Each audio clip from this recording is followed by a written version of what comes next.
From Kern Government Television, welcome to this week's Kern County Board of Supervisors meeting, originating from the County Administrative Center located at 1115 Truxtun Avenue, Bakersfield, California. Kern County's vision is to create and maintain a customer-centered county government designed to garner the confidence, support, and trust of the people we serve. Today's Kern County Board of Supervisors meeting will convene momentarily.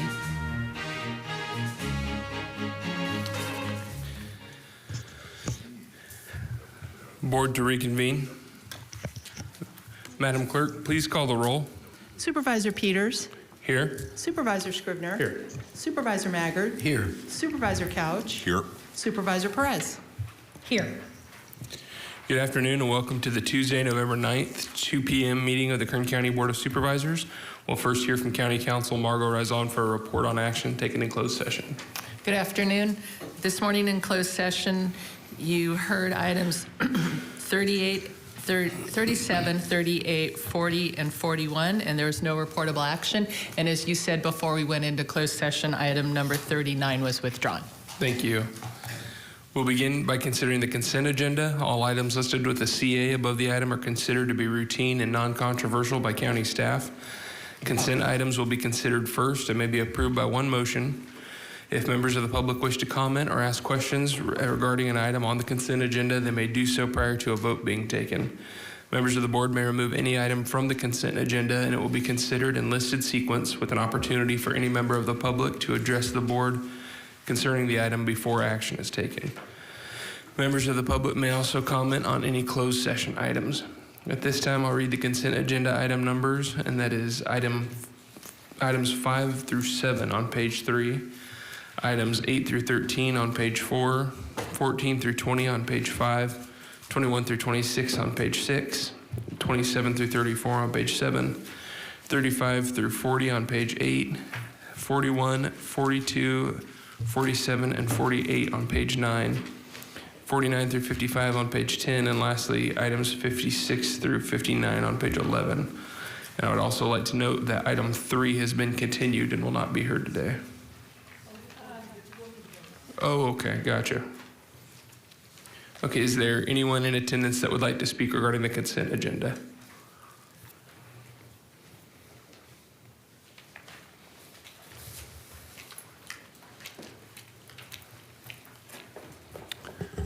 Good afternoon, Board. Dennis McLean, MCLEAN. I was here to speak about something else, but I was looking at the agenda, and the planning lady over here kind of explained it to me, but I just need a little more verification from you guys. Item number 16 on the $4 million that the federal government is giving the county for COVID relief. She explained to me that that's going to go to homeless agencies and agencies like that to help the poor or whatever. Where's the government getting all this money? They just, pulling it from here, pulling it from there, I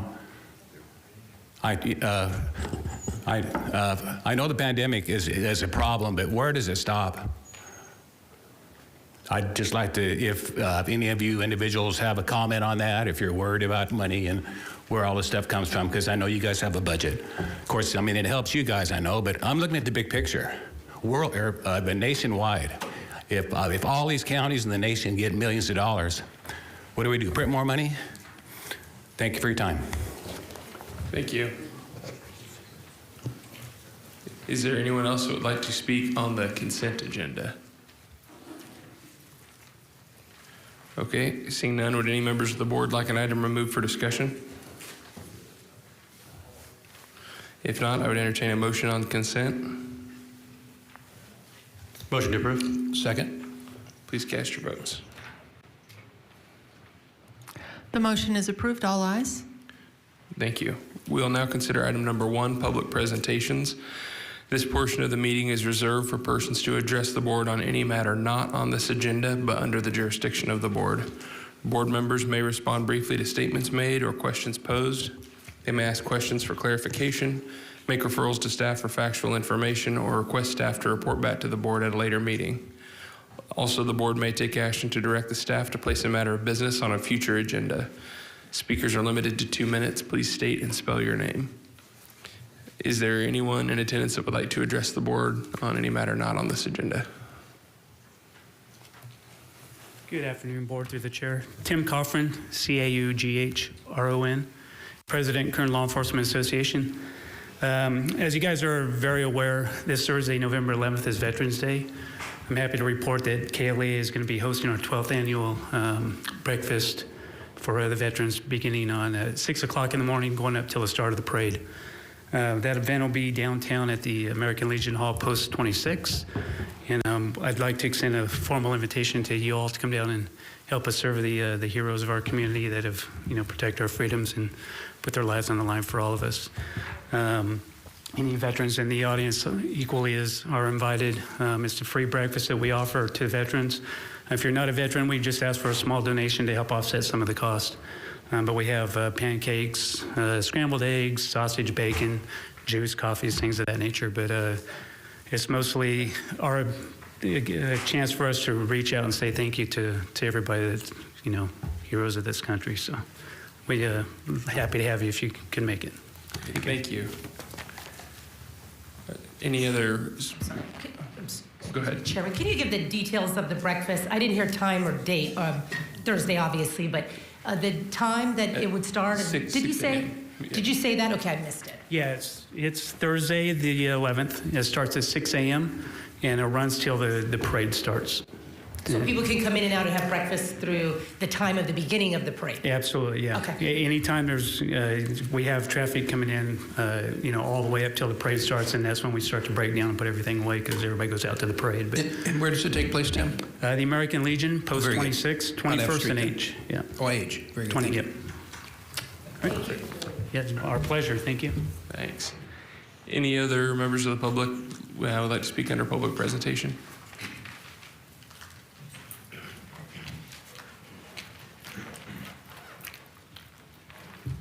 Hello again, Dennis McLean. I've spoken to you folks several times about my views on the mask and the vaccine mandate. I would like to re-emphasize a few facts and ideas that all of you should know. COVID has a 1% mortality rate. COVID is not a childhood disease. This vaccine does not prevent getting the disease or spreading the disease. The governor's daughter is not vaccinated. The U.S. Postal Service is exempt from vax mandate. Hundreds of thousands of illegal immigrants have crossed the border into our nation, and we're not required to get a test or a vaccination. How can this be? It seems like a double standard there. I would like this board and local health department to challenge the state mandates, much like you went against the governor's orders to shut down our oil and gas economy. Our local school districts are scared to death to challenge the state and local health agencies. With your input, I believe we can change that. I respect the board's intelligence and strongly recommend looking into this freedom of choice issue. Thank you. Thank you. Any other members of the public would like to speak? Okay. Seeing none, we'll now consider item number 2, and that is board member announcements or reports. Are there any reports from the board? Okay.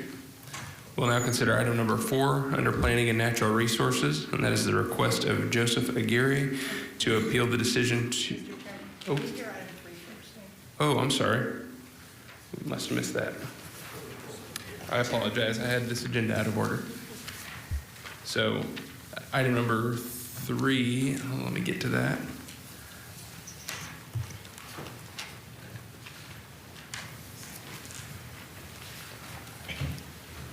And that is the request of Ronald Nelms for Northern Lights LLC to appeal the decision of the hearing officer for vesting tentative parcel map number 12280, which proposed the division of a 496.3 acre site into 8 parcels ranging in size from 32.31 acres to 97.51 acres and a 7.61 acre designated remainder, and includes the following: A, development variations to the land division ordinance to allow a 20-foot wide private access easement where a 60-foot wide public access easement is required. B, allow deferral of additional dedications along section and midsection lines. And C, a limited design variation to the land division ordinance to allow key reverse corner lots located on a portion of section 21 T28 South, R27 East north of Burbank Street and bisected by Highway 65 North Bakersfield area. I'll turn it over to Director Oviatt. Good afternoon, Chairman Peters, members of the board. I'm here also with Craig Murphy, Assistant Director. We have provided you with an addendum, and we have let the appellant know, as well as the applicant, that we received a letter from the Coelho Water District that will require more time to evaluate the impact on this request. We are therefore asking you to continue to January 25th, 2022, afternoon, beginning at 2 o'clock. Thank you. Great, thank you very much. Is there a motion, or excuse me, is there any public comment on this? Any Did you questions just from the say board? 2022, Lorelei? My goodness. Thank you, Chair.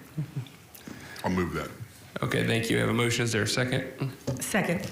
Please cast your votes. Thank you. The motion is approved. All ayes. All right. Thanks for keeping me on track up here. Okay, we'll now consider item number 4 under Planning and Natural Resources, and that is the request of Joseph Aguirre to appeal the decision of the Planning Commission approving a conditional use permit which allowed for phase 1 construction of a cemetery on approximately 12-acre portion of a 48.88 acre parcel located south of Vega Meadows Road, east of Renfro Road in the unincorporated Bakersfield area. And for that, I will turn it back over to Director Oviatt. Thank you. Chairman Peters, members of the board, Mr. Craig Murphy, our Assistant Director, will be making the presentation today. Thank you. Thank you. Thank you, Ms. Oviatt. Good afternoon, Chairman Peters, members of the board.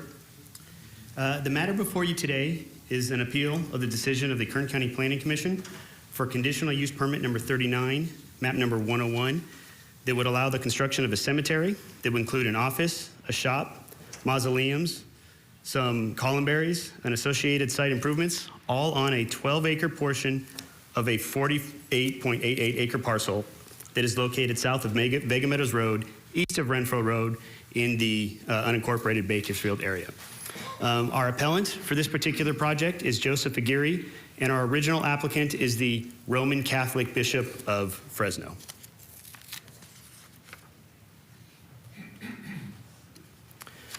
The project site itself is designated RIA by the Western Rosedale Specific Plan and has a A-zoned classification, which is our exclusive agricultural zone. The site itself is currently vacant, undeveloped agricultural land, and the surrounded project site consists of a mixed use of jurisdictions. As you can see, most of the site is surrounded by the city of Bakersfield. To the north and east, which I'm going to call this area, is single-family residential developed homes. To the south of the project site abuts the railroad track for the Santa Fe Way, runs completely south of the project site. And to the west is vacant land that is used for agricultural row crops. I would note that the Kern Mosquito Abatement District is located in this facility right here that is heavy industrial. Access to the site itself is located off of Vega Meadows Road. And again, this is the project site, and this is the overall 50-acre project site.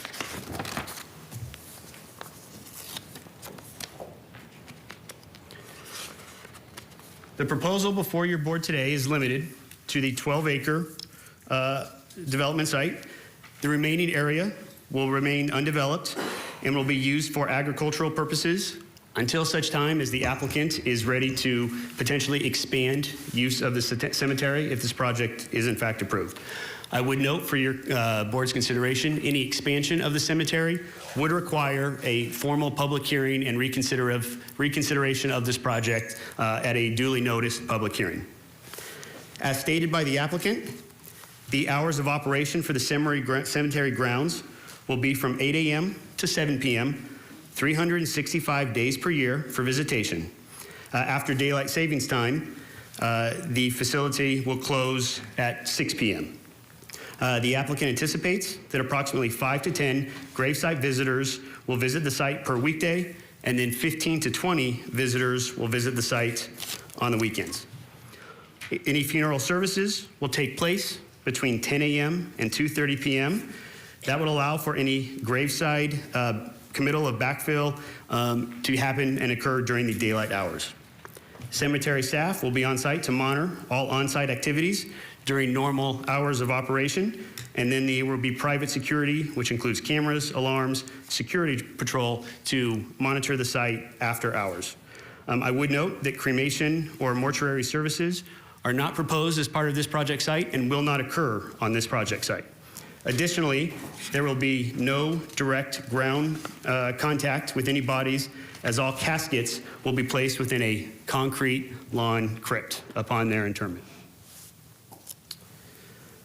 The applicant has indicated that the selection of this location was based on a number of factors, including the number of parishioners that are located within the Bakersfield area, unfortunately, the number of deaths that are occurring, and the number of individuals who adhere to the Catholic faith.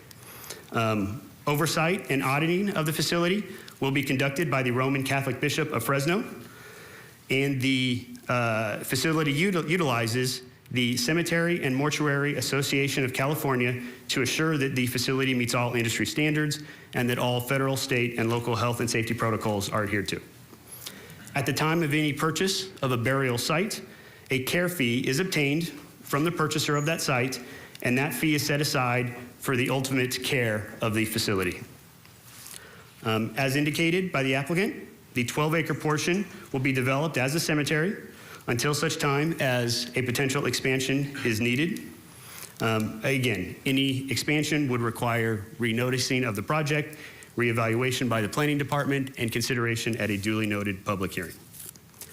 The applicant is proposing that water and sewer services be provided by Vaughn Water for water, and then potentially private septic system for sewer. However, there is still a possibility that the city of Bakersfield will be able to provide the ultimate connections so that this site can be served by public sewer.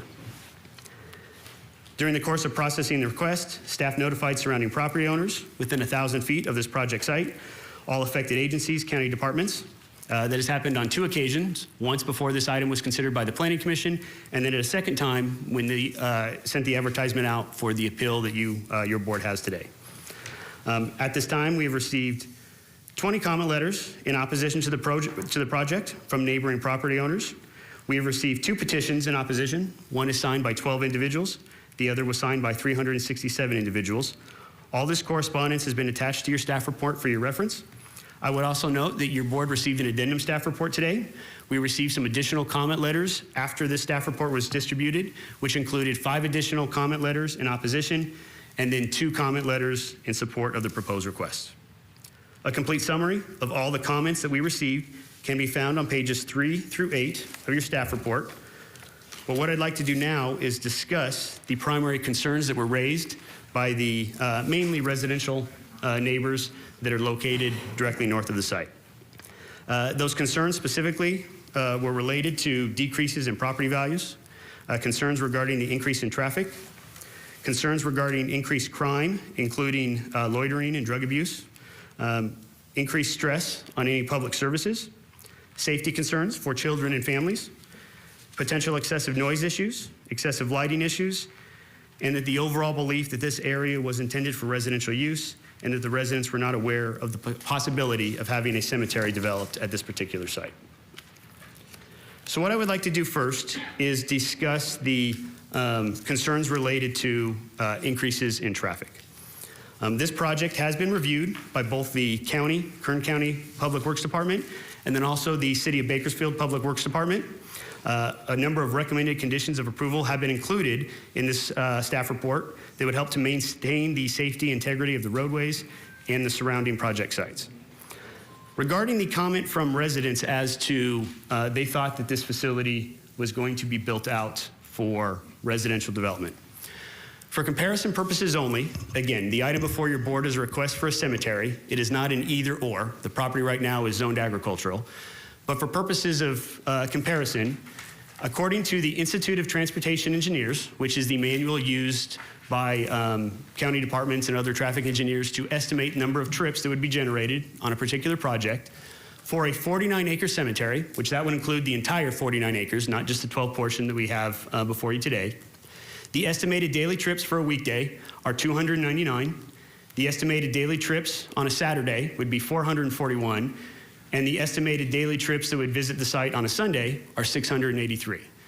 When you compare that to what approximately 160 homes would be on the same 49 acres, you can see that a number of trips are generated for home development as opposed to the cemetery, as a home is estimated as 10 trips per home per day.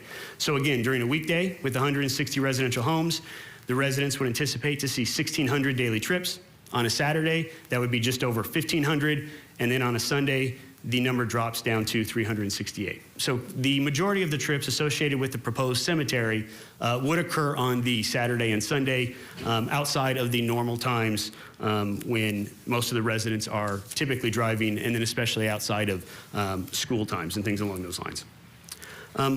What I'd also like to do is, while these numbers are relatively low and traffic from a overall traffic standpoint we do not believe is an issue, that doesn't mean that this project doesn't have a number of conditions or measures that they are required to adhere to. The first is our traffic impact fees. So the entire project site will be subject to traffic impact fees that have been adopted by your board for the metropolitan Bakersfield area. The second is type A improvements, so that's curb, gutter, sidewalk. I would note there are specific provisions. Although the 12-acre portion is right here, during this initial phase, if the project were to be approved, the project applicant would be required to construct type A improvements, even off-site, all the way to Renfro Road at this particular time. The other traffic-related item I would like to touch base with you has to do with the Renfro extension. So currently, right now, access in this area is provided off Rayner Road, and you can connect to Renfro, or you can come from the other direction and you have Allen Road. Your board has approved a specific plan line for the Renfro extension that would ultimately connect Renfro Road all the way through. However, we have an at-grade railroad crossing right now that cannot be accommodated, and so there is no traffic that crosses right there.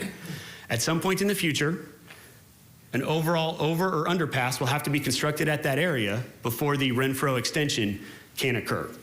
As part of this particular project, this project applicant during this first phase of development will be required to provide and consult with both the County Public Works Department and the City of Bakersfield the appropriate dedications so that we have the land available to ultimately construct an over or underpass at that particular location. I would also note that while development is only occurring at this particular site, and this is where the type A improvements are required, at the time of this first phase, the project applicant will be required to dedicate the entire roadway frontage needed along Vega Meadow Road. Speaking of Vega Meadow Roads, that is a 4-lane collector. So the ultimate configuration and build out of that road would be 2 lanes with a dual lane in the middle that would allow for turns one way or the other. Finally, the additional condition that staff is proposing your board today that was not included in the original staff report has been included in your addendum that has been provided. While the traffic numbers are relatively low, staff does believe and is wanting to address concerns raised by residents regarding what happens if you have a service or a funeral that typically has a large number of vehicles that would not be normal day-to-day operations.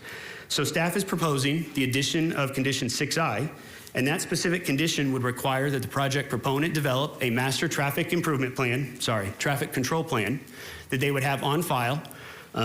Anytime that they have a service that they believe would have 250 vehicles or more, they would be required to implement that traffic control plan.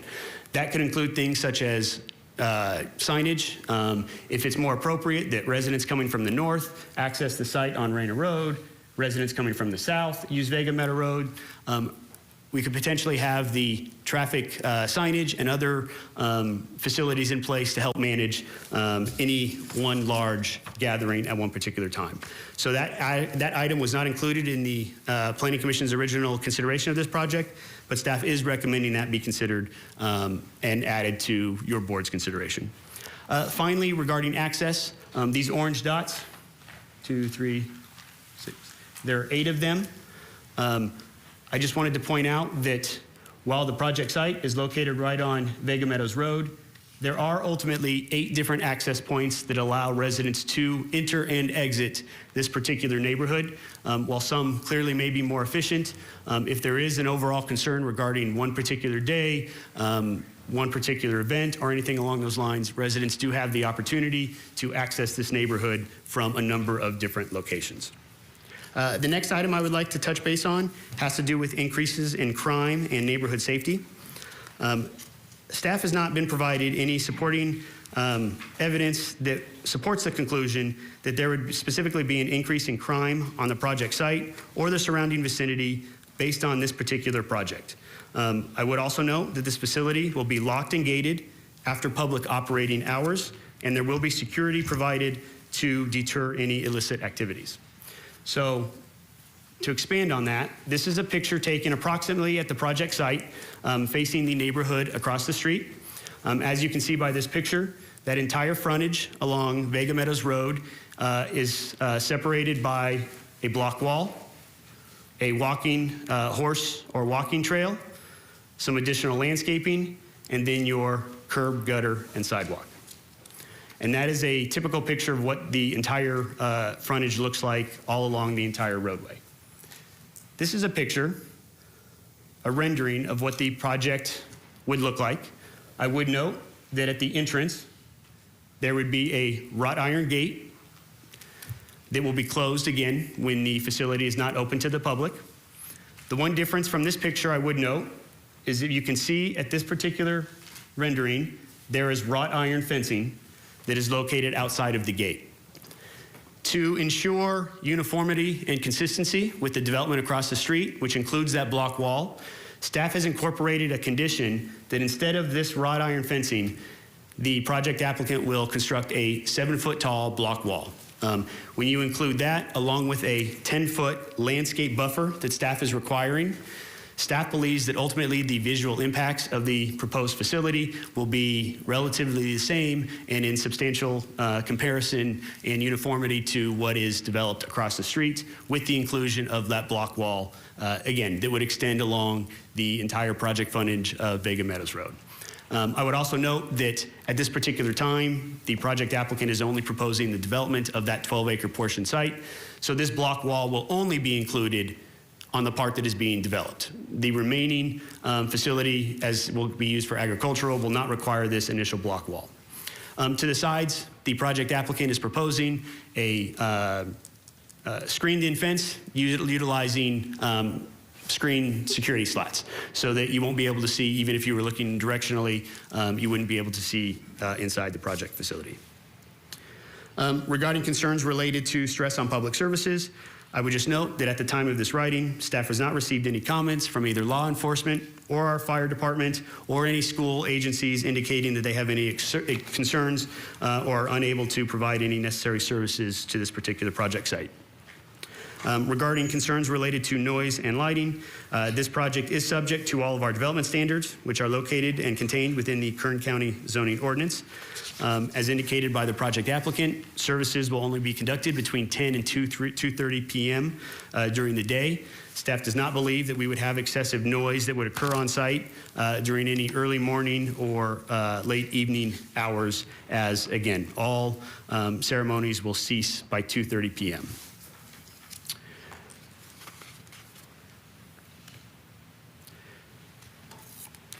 Regarding residential uses, again, several commenters expressed concern that the proposed project is proposed in close proximity to an existing residential neighborhood, that they believe that the project site would at some point be reserved and additional residential development or continued agricultural use would continue on site. Again, I would just note for your board is that the site, again, is currently zoned and designated for agricultural use. Any development of a housing tract would require a general plan amendment, a specific plan amendment, an amendment and a change to the adopted zone classification, and ultimately the processing of a tentative tract map, all of which would have required discretionary decisions and public hearings before the appropriate jurisdictions. In addition, Staff believes that the proposed project itself is less intensive than what could be built on the project site currently. Again, as property being zoned A, cold storage, other agricultural uses are allowed by right and would not require any discretionary decisions by your board or the planning commissioner. Finally, related to overall compatibility with the railroad track that is located on the southwestern portion of this particular project site, residential development would only be so appropriate. This project itself can serve as a buffer to any uses of the existing residential uses that are on site. So I would note too, just for comparison purposes, I did contact the city of Bakersfield. This property right here, they do have it zoned medium residential density.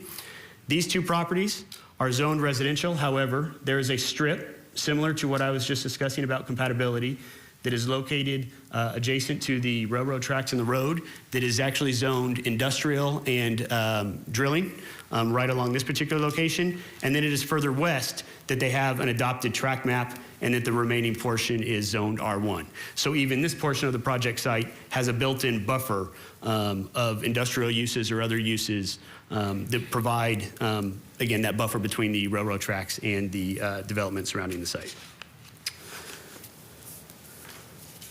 Lastly, to touch base on concerns regarding ongoing maintenance and ultimate neighborhood compatibility. This green area right here, as I briefly mentioned, in addition to the block wall, staff is requiring a 10-foot landscape buffer that would be located after the sidewalk, the buffer, and then you would have the block wall. So we believe that that helps to soften the visual impacts of the block wall and make it uniform with the adjacent property. Regarding ongoing maintenance, staff did not evaluate or include any conditions in this project that are any different than any other project that we review. Similar concerns have been raised, whether the site or other projects have been developed or proposed as parks, community centers, or even the upkeep of individual residential houses. Per discussions with the church, as I had mentioned previously, when plot reservations are secured, a fee is required at that time, and that fee is used to ensure ongoing maintenance of the facility grounds. As discussed earlier, the project is conditioned to construct a block wall along Vega Meadows Road and a chain link fence along the outer edges.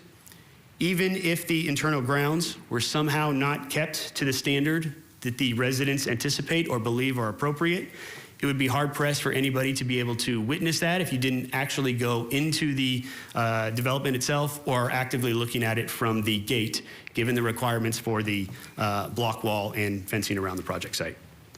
Regarding neighborhood compatibility, while the property is zoned agricultural, your board should be advised that a cemetery itself would require the same processing of a conditional use permit if the property were zoned R1.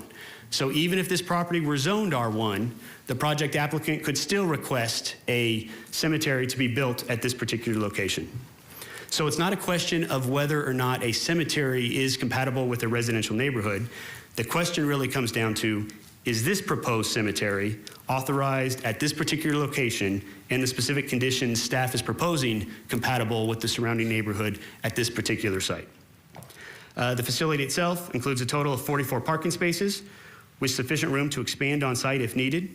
In addition, during any service that is conducted at the ceremony or at the cemetery, parking is typically done along the internal roadways. So if you have visitors to the site, you don't necessarily park in the designated parking spaces internal to the roadway. You actually park along the internal roadways that are located within the project site, depending on where the service is in fact being conducted. Staff does not believe that visitors of this facility will need to park or visit any of the adjacent neighborhoods. And then again, the requirement to build the solid masonry wall along with the 10-foot buffer will help ensure the visual compatibility that is occurring across the street. Finally, I did want to touch base on vector control. Concerns have been raised regarding the use of gravesite flower containers that collect water and potentially can serve as a breeding ground for mosquitoes. Condition 5E has been included, which requires the project proponent to prepare a comprehensive vector control plan that needs to be reviewed and approved by the Kern Mosquito and Vector Control District. There are a number of techniques that are utilized to help ensure that there is not any standing water that occurs within these vases that people typically put next to grave sites. Again, several commenters. Sorry, here we go. Go back this one.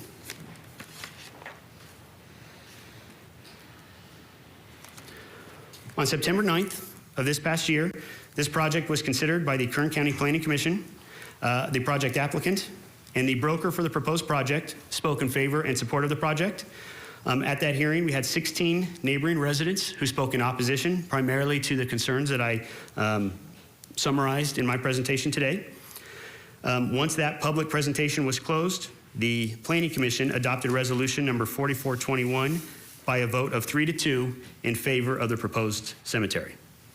On September 20th of 2021, the appellant, Joseph Aguirre, filed an appeal with the Kern County Planning and Natural Resources Department, appealing the decision of the conditional use of the Planning Commission for approval of the conditional use permit. The submitted justification for this appeal includes, they're located on page 9 of your staff report, but in summary, they include that the cemetery does not provide a substantial number of employment opportunities. The appellant does not believe that this project would benefit the property owners in the area, that residences were existing prior to the cemetery proposal, that there is an existing cemetery approximately 6 miles from the project site, and one here is not needed. The appellant does not believe that this project would add to the tranquil nature of the existing area, and that having a cemetery close to the residents and these residential developments is disturbing. Concerns regarding the decline in property values that don't outweigh any benefits of the economic growth. Concerns regarding this facility will bring drug addicts and homeless individuals to the area. That the project would put children at risk. And finally, that the cemetery is run by the church, and they do not believe that they have operated these facilities in an appropriate manner at other locations throughout the state of California. Your board's consideration on this appeal is considered de novo. This means that your consideration is not limited to the Planning Commission's approval of the original request. In considering this appeal, your board also has the ability to consider the entire scope of the project. Findings must be made for any denial or approval as specified under the requirements for a conditional use permit. Page 9 of your staff report includes the 5 findings that are required to either deny or to approve a conditional use permit, which include 1, that the proposed use is consistent with the goals and policies of the adopted specific or general plan, that the use is consistent with the purpose of the applicable zoning districts, that the use itself is listed as a use subject to a conditional use permit in the appropriate district, that the proposed use meets the minimum requirements of the title, and finally, that the proposed use will not be detrimental to the health, safety, welfare of the public or the property and residents in the vicinity. Your board generally has 2 options today, which include either approval of the appeal, and then you would make the recommended findings disapproving the conditional use permit, or your board can deny the appeal and then make the recommended findings approving the conditional use permit, all subject to the recommended conditions of approval. In approving the conditional use permit, your board can either add or remove any of the identified staff recommended conditions of approval. At this time, I would note that our appellant, and I believe that we have Ms. Melody Ray, who will be speaking on behalf of Joseph Aguirre today. They have prepared a PowerPoint presentation, which has been included in the addendum staff report that has been provided to your board.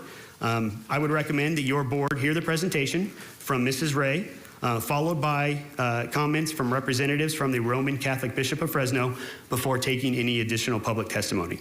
At the conclusion of all the public comments, I would request that your board return to staff so that I can answer any questions and then present the staff recommendation. Thank you. Thank you, Mr. Murphy. So right now we will go ahead and hear from the appellant, Ms. Ray, and get the slideshow presentation. Thank you. Hi, good afternoon. Good afternoon. Bear with me, I don't do this for a living. I'm an accountant, so.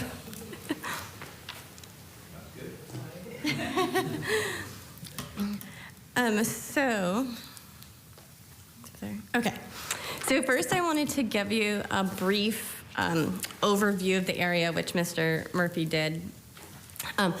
When we talk to people, and they say, oh, where do you live? And we say, oh, Allen and Vega Meadows. Nobody has any idea what we're talking about. We throw, okay, Allen and Noriega. A few people might know. And then we end up, okay, we're north of Rosedale Highway, south of Olive Drive on Allen, right? Because this little area isn't known to a lot of people. As you can tell, Vega Meadows curves from Allen to Renfro. Ashton Falls and Summerlin are the two communities that are there to the north of the site. Mr. Murphy pointed out the access points that we have as residents, and I will note that that first entrance or access point on the west, which is closest to the proposed site, you have to travel half a mile in the residential area to get to Reyna, to get to their other access point to get out. Half a mile at 25 miles per hour to get out. Mr. Murphy brought up the infamous Renfro Road expansion. When this study was done in 2010, it was anticipated that that crossing would be done by 2030. It's now on a list that's titled 2040 and beyond. Okay, so is that expansion really in our foreseeable future? I mean, that's, you can read manuals and look at things from a desk all day long, but real life, the people living out there, were the ones that are affected by these things.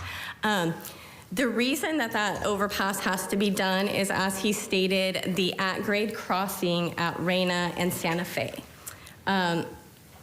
The 2010 study, that was listed number 15 on the priority list out of 40 crossings. The Kratzmeyer and Santa Fe crossing, which is half a mile north, which isn't shown in this picture, is number 2 on the list, of the priority list. So you can see that these crossings are pretty unsafe when you look at them. They're scored based on traffic, train traffic, accidents, things like that. So we have really messed up intersections and roads that are out there. A lot of them don't align. If you look at Reyna and Renfro, which you can see right there in the box, you can go 8 different ways from that 4-way stop. Reyna isn't aligned on the east and west, so if you're heading east on Reyna and you want to continue on Reyna, you kind of take a jog north and then you go back to the right to get back on Reyna. There's so many turning conflicts at these intersections, they're not safe, okay? And so what you're proposing is to bring a project that produces more traffic, more congestion than our area already has. And we can compare it to a housing development, but why don't we compare it to the current use? Currently, it's being used as agriculture. Farm workers come to work, typically it's before sunrise, so before our commuting times to get to work, to get to school. They really promote ride sharing. So typically it's, a few vans that bring all of the workers to the area, right? So what we're saying as residents is no project that increases traffic should be approved at that site until our subpar roads and intersections have been addressed. I mean, it's unfortunate that lot is this awkwardly shaped, weirdly positioned lot, and the only access point is Vega Meadows. So that's kind of the overview of the area. We wanted to point out one of the recommendations for approval do not stipulate the hours in which funerals can take place. It states no ceremonies or public activities shall commence prior to 8 a.m. and must conclude no later than 7 p.m. Therefore, the reasonable presumption is that funerals can take place anytime during the hours of operation. This fully contradicts the planning department's premise that increased traffic produced by this project will not coincide with normal commuting hours, reducing the impact increased traffic will have on the surrounding area. If you're not stipulating the hours, we can't say for sure that those would be the hours that they would happen. There's nothing, again, back to the hours, PA systems at funerals, music at funerals. Based on the conditions, they can take place anywhere from 8 a.m. to 7 p.m. and 8 a.m. to 6 p.m. during the end of day, I think it's the end of daylight savings time, or yeah. So that's one thing. So you can't say one thing, right? Use it for a basis, and then have something different in the condition. Okay, the world doesn't work on handshake and a smile and giving your word. There has to be some stipulation that protects us. As a basis of approval, staff believes the proposed cemetery will provide an in-demand service in an area where this service is currently lacking. In response, staff is well aware Shafter Cemetery is less than 7 miles from the proposed site. Shafter Cemetery is a District 1 cemetery. District 1 is where this lot is. Shafter Cemetery provides services to residents as far south as Stockdale Highway. So we have a cemetery that's providing a service. Shafter Cemetery can continue operating for another 100 years. Okay, that's a long time. We'll all be gone by that time. The applicant indicated the selection of this location is in part based on several factors, including the number of parishes in Kern County. The vast majority of the applicant's parishes are situated east of Highway 99. There is no requirement for the applicant's parishioners to use a specific type of cemetery. So again, in our area, we have a cemetery that can service us. Developing the proposed project on the proposed lot is inconsistent with the air quality goals of the Western Rosedale specific plan to minimize vehicle trips and miles traveled to reduce mobile source emissions, as well as the City of Bakersfield's general plan, Chapter 5. The purpose of that is to build things where they're going to be used, right? To mitigate the travel across town. If most of your parishioners are on the east side of the 99, it seems more logical that it would be more centrally located and more easily accessible to that vast majority that's there, right? And you have Lost Hills, Shafter, Wasco, Delano that are all coming down. And to Mr. Murphy's point real quick, a procession is not people coming from different directions to one place. It is absolutely, by definition, 2 or more vehicles in line going somewhere. So it is not groups of people coming from other areas. It is one solid row of 2 to an infinite number of cars coming down Vega Meadows one way or the other, which again congests all of our streets and our access points.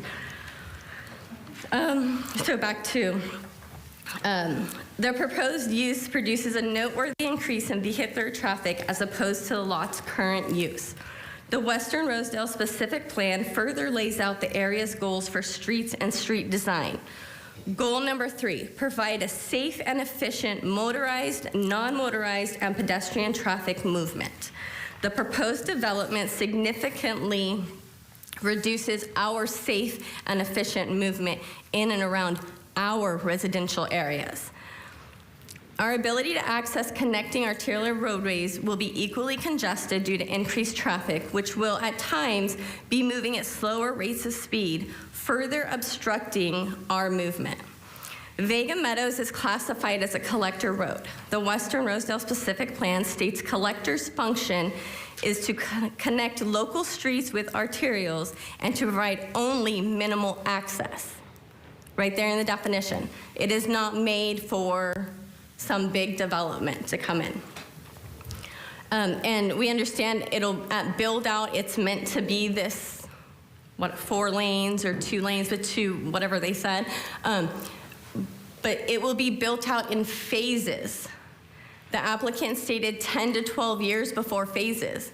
So every 10 to 12 years, we're gonna get a couple hundred feet of additional road. That seems even less safe than how it is now, because, and we have a lot of these areas out in Rosedale where they go from multiple lanes and they neck down. So example, heading north on Allen, coming over Rosedale Highway, it goes from 2 lanes into 1. In theory, on paper, sitting at a desk, by design, whatever, people should be merging nicely. Well, what happens is you have cars flying up, right, to get in front of cars. That's not safe. So if we're doing that on a road that's 3/4 of a mile long, and in 100 to 200 increments, we're bottlenecking it back down to the lanes that are current as the phases continue. That is not safe. So that could be a condition of approval. Build out the whole road so that it's safer for us. Where am I?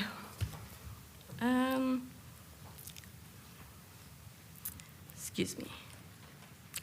During the Planning Commission hearing, the applicant recognized the inadequate access for the proposed project, stating at 1 hour, 39 minutes, and 20 seconds into the hearing, a different entrance would be helpful, but I don't see one because of overpass. Inadequate access should far outweigh box checking. Allowed use, check. Meets minimum requirements, check. Our safety and our life out there has to come into play.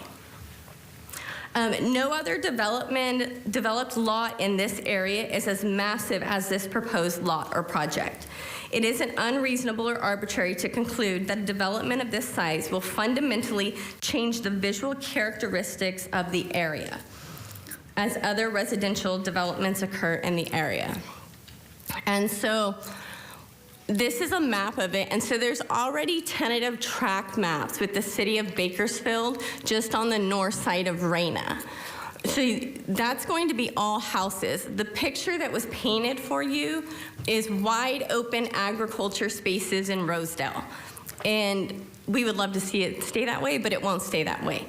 So there's going to be more houses here in the future.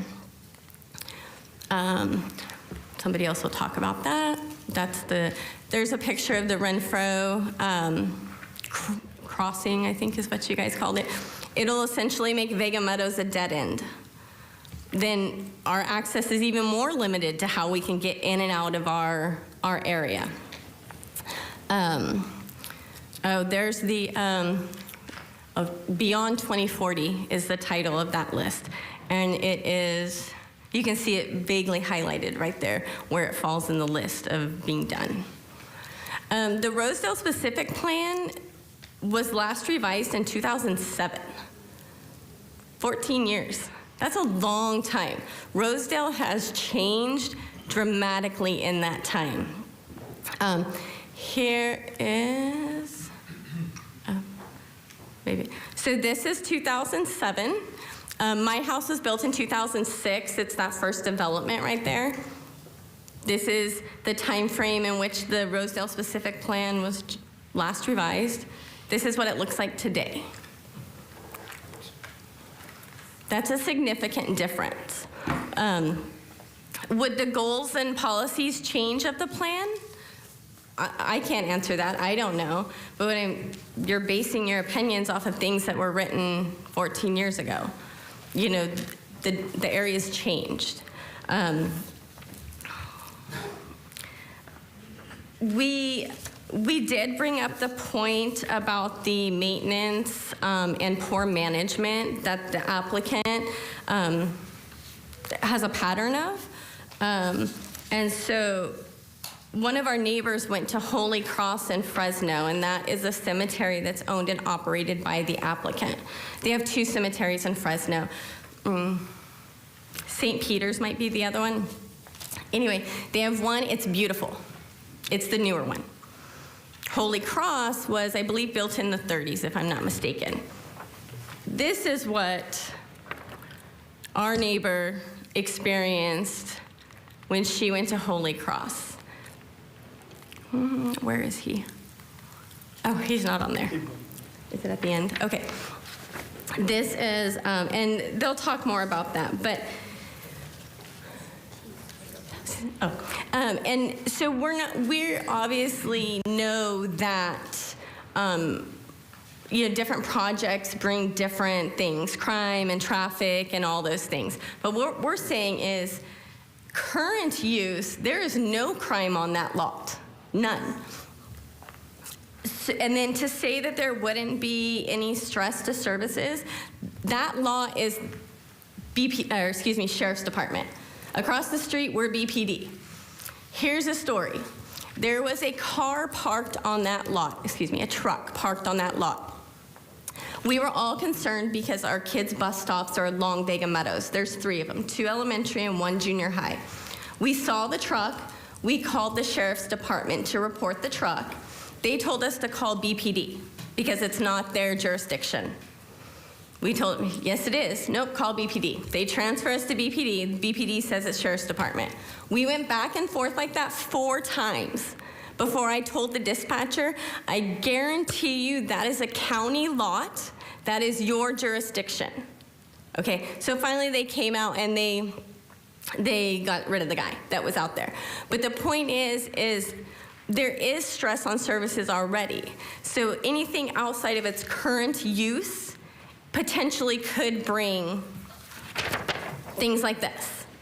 And then when they kick him off the lot, their lot, where does he go? He goes into our neighborhoods, right? He goes next to our bus stops with our kids, okay? Again, 2 elementaries and 1 junior high are along Vega Meadows. Those are the bus stops. The bus takes the route of Vega Meadows.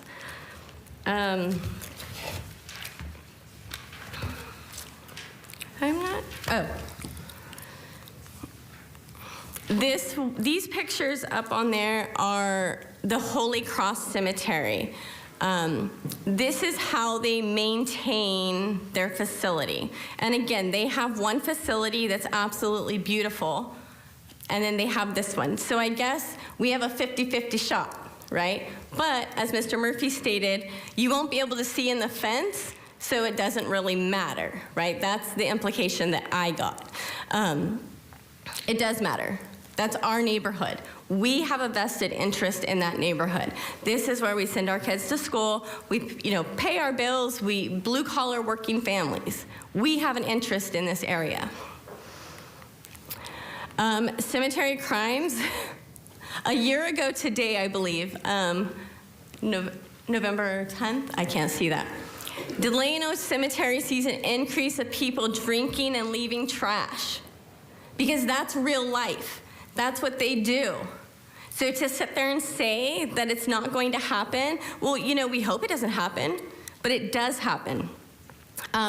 He said, even with rules being stated at the front of the cemetery, problems persist. So again, not everyone follows the rules, right? So what are we left with?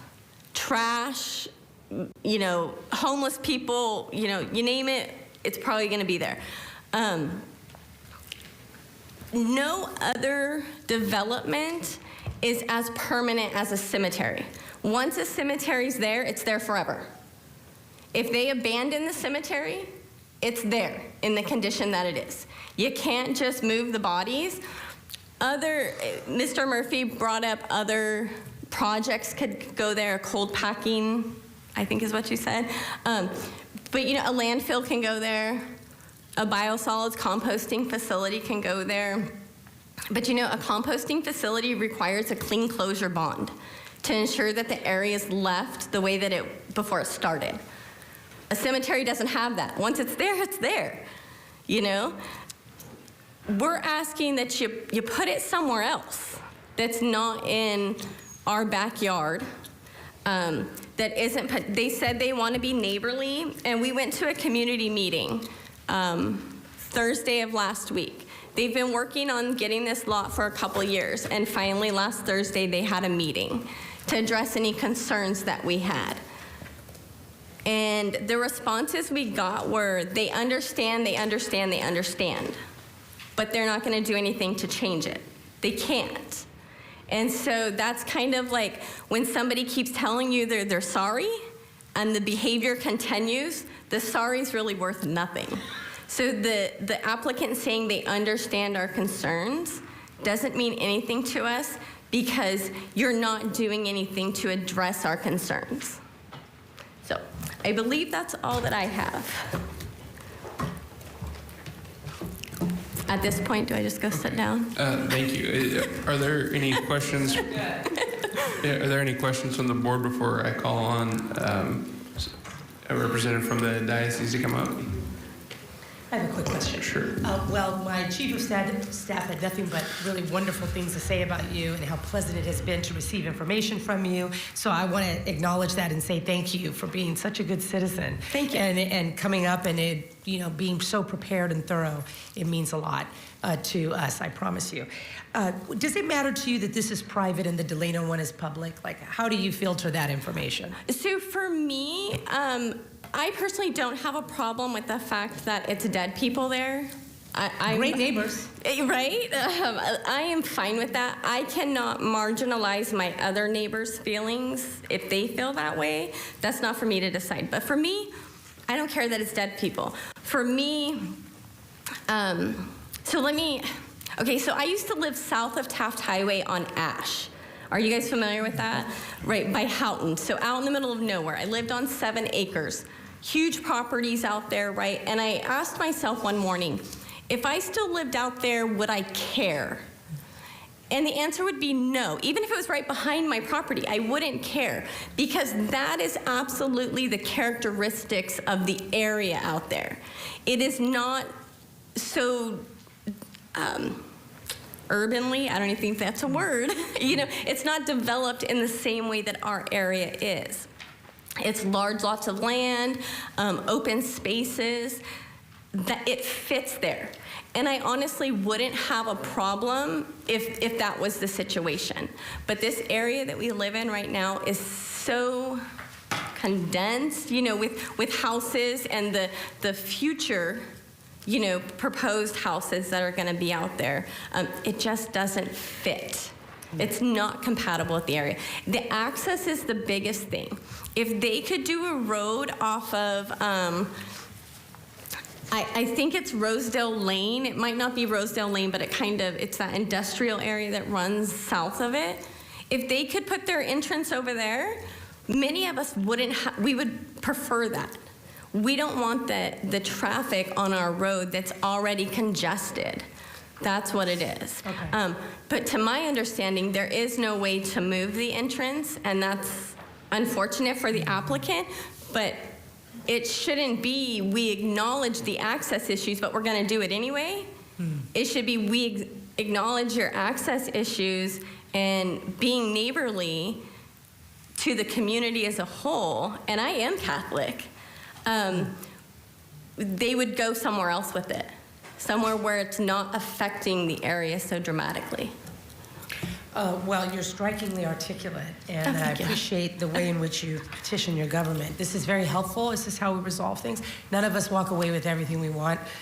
Never, right? Right. We're in the real world. But I've really appreciated your presentation. I've learned a lot, and I'm looking forward to the conversation as it evolves. But I just want to say, I know it takes a lot of courage to do what you're doing, and it's the best way we can do government is just, right, bring forth our issues, let's talk it out, and do what we can. Absolutely. So I appreciate you. Thank you. You're strikingly articulate. Thank you. It's very nice to see. Any other questions or comments? Okay, thank you. Thank you.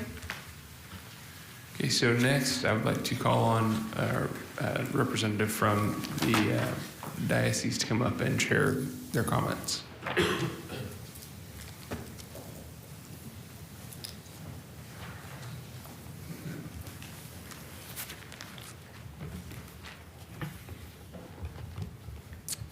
Good afternoon, Chairman Peters, members of the board. My name is Mark Russell. I'm the principal architect for Radian Design Group, the architects for the project. And obviously it was good to hear input for the appeal that was just put before you. I do have a vested interest, that's almost an obvious thing, but for the last 2 years, the due diligence has proven to me certain things that I would like to amplify that the county brought up as well as the appeal.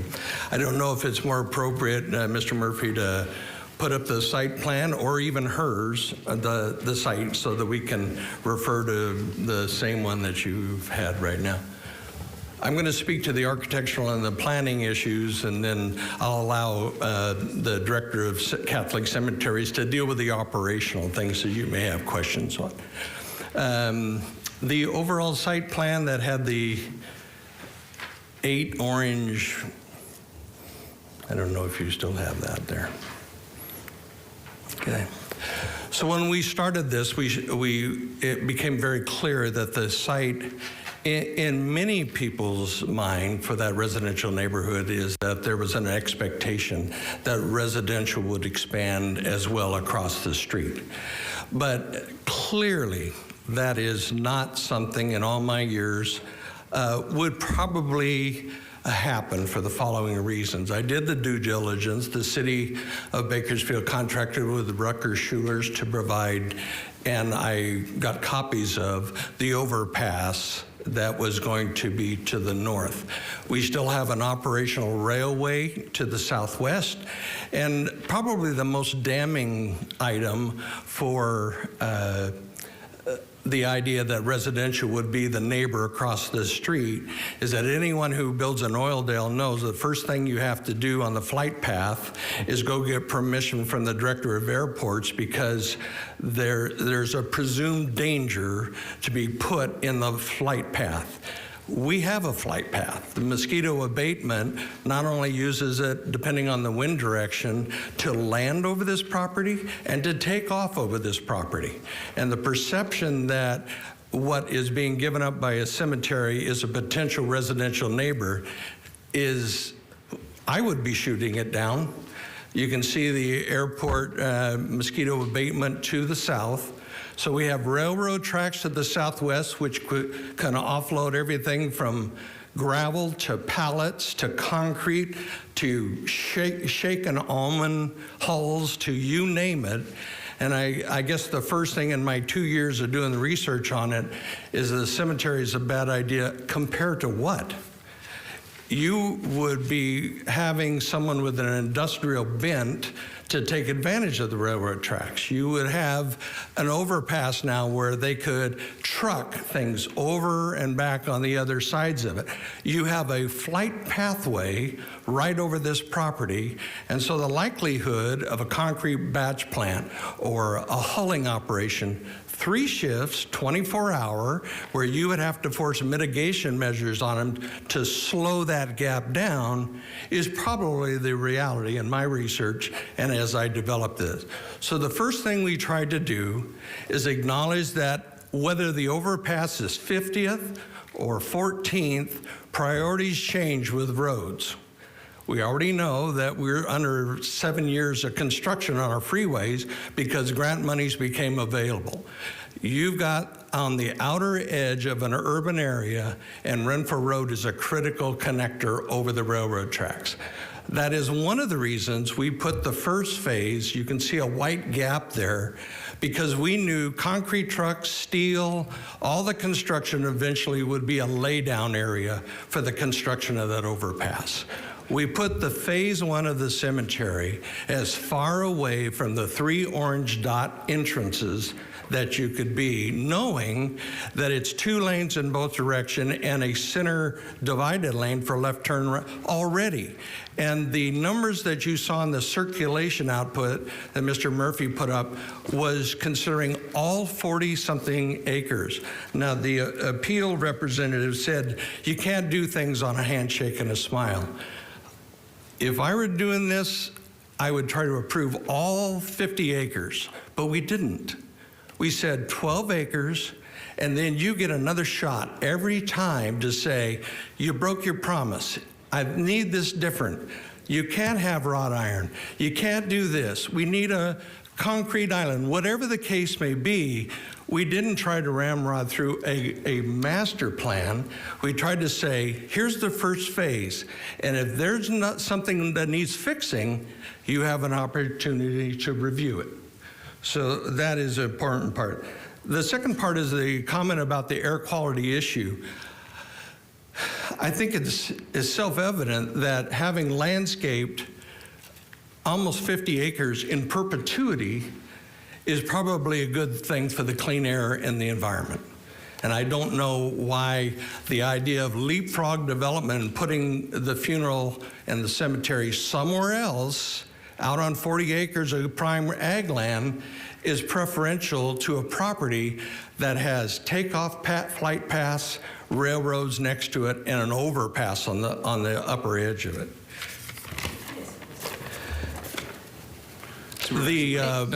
The idea sir, that... Real quick, sir, Supervisor Perez. Oh, yes. Thank you so much. I had a question about the prime ag land. What's the characteristic of the land, given the flight patterns and whatnot? How do you characterize that properly? Currently, it's used for rotational crops. It is not just a vacant lot with weeds. They farm it.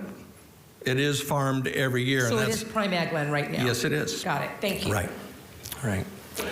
So you can see the 3 dots. We tried to stay as close to the overpass primary with allowing the city to, or the county, as a joint project, have a laydown area, so we put phase 1 there away from the 3 entrances. The entrance that we do have, which is wrought iron, we made sure it wasn't a 2-story building and that it was linear and that the public parking is what you see looking straight through those gates.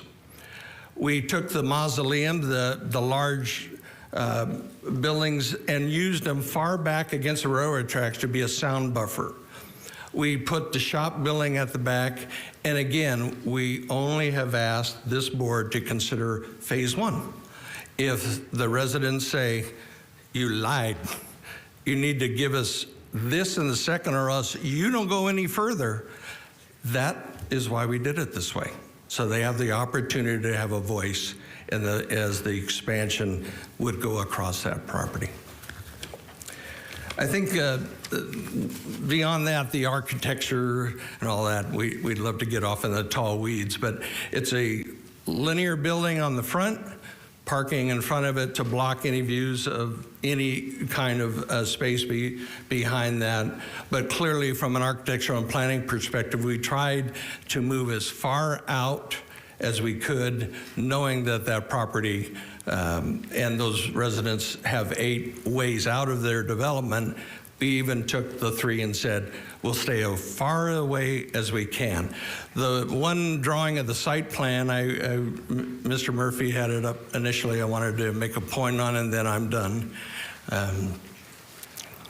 You can clearly see that what you had seen before, the rendering with the wrought iron, what is right through the gate is the public parking, and the building has been elongated so that we block as much visibility of all kinds of other activities as possible. A building with a public parking lot through the gate, and that was our goal, to make it as private as possible. It is way far away from the 3 other entrances, and that's the entire scope there of phase 1. So from the architectural point of view, unless you have other questions, I'm going to hand it off to Carlos Rascon, who's the Catholic Cemetery Director on operational issues. Thank you. Are there any other questions right now? Thank you very much. Thank you. Okay.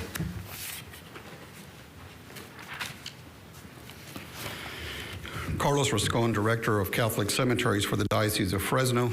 Good afternoon, Mr. Chairman Peters, members of the staff, members of the board.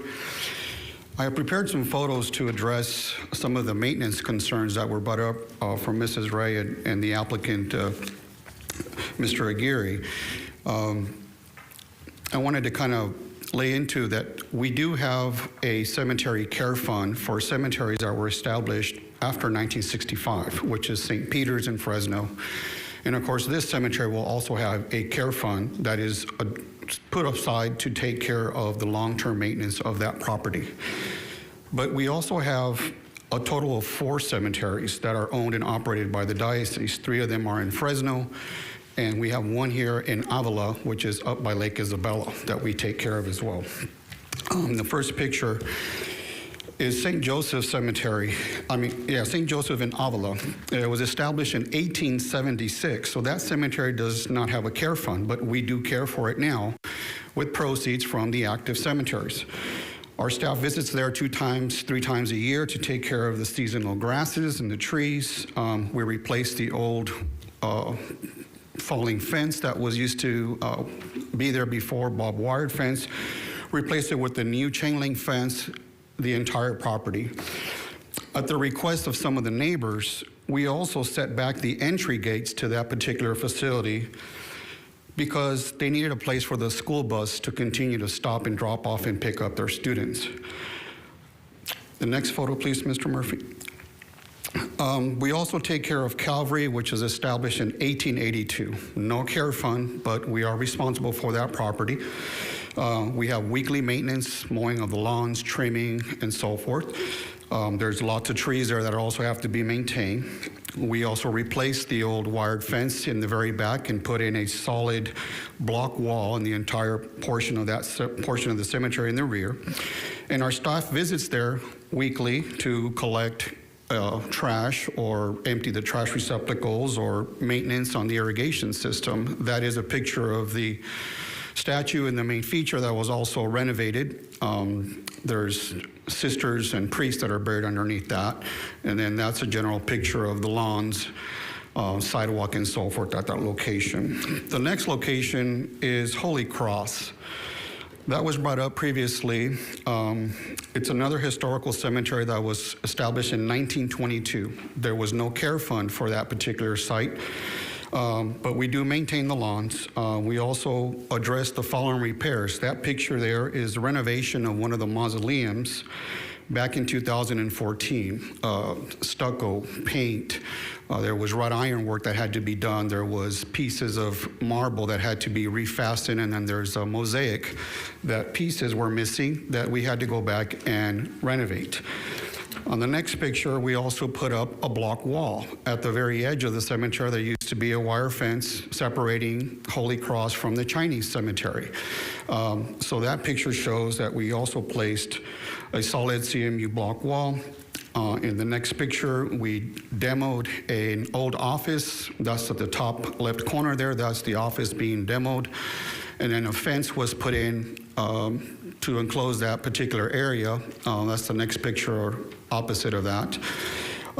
There's a new irrigation system that put in there. There's electrical service panels that went in there. And so there was, and that's a picture of the maintenance. They were also there every week maintaining the lawns. The buildings, yes, they showed some pictures that it appears that there's some maintenance issues with paint that we can address very easily, but those are we consider light maintenance issues, not large issues like a building that's falling over. There was another picture that was put up there earlier that showed broken concrete. What's happening with that picture is that there's a tree, a large 50-foot or larger redwood tree that we do not own, but it's uprooting our cement foundation. So it's a difficult one to just cut it down. We can work with the neighbors on that, but there is graves underneath the roots of that tree. So you can't just, cutting the tree doesn't solve all the problem. You can't really mess with the graves that are there. There was another picture that shows the entrance to Holy Cross, that one there. The reason why we have that gate closed is because it leads into a 4-way intersection. People that aren't used to the gates being open, when they try to exit the cemetery, it makes it a 5-way exit. And so that could be prone to a traffic congestion, to somebody not expecting someone to exit from the cemetery, which is the reason why we close it, but we have 2 other entrances that you can access that location. And then the last few pictures are from our active cemetery. Well, that's another one from Holy Cross. It shows the main mausoleum. There's the redwood tree that I was mentioning about the uprooted portion of the concrete. And that's St. Peter's. That is the wrought iron pilaster combination, drought-tolerant plants, bark, boulders. We're trying to stay away from lawn to save on irrigation, and it's a lot easier to maintain. We did that around this brand new mausoleum that was built 2 years ago with, again, the different types of landscaping that is easier to maintain. In the CUP application, we submitted renderings that mimic our site at St. Peter's. It's the same type of concept, so it's not something new. It's actually something that's in practice.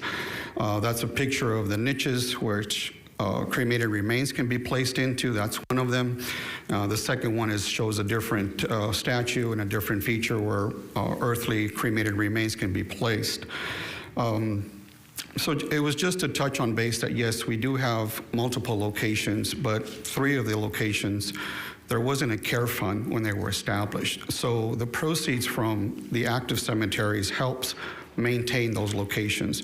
For the last 2 years, the focus has been burials because of COVID and the amount of services. The staff has been facing twice the amount of services at St. Peter's. But again, those locations, we still maintain them. They're still our responsibility. There was also a question or a picture brought up of a homeless gentleman at Holy Cross Cemetery. That does happen from time to time, that someone will show up that is not supposed to be there. In the past, about 200 feet from Holy Cross, there used to be a recycling center. So people pushing their carts and pulling whatever they could was affecting us as well. Well, that plant closed down a few years ago, and with that, the amount of activity also went down.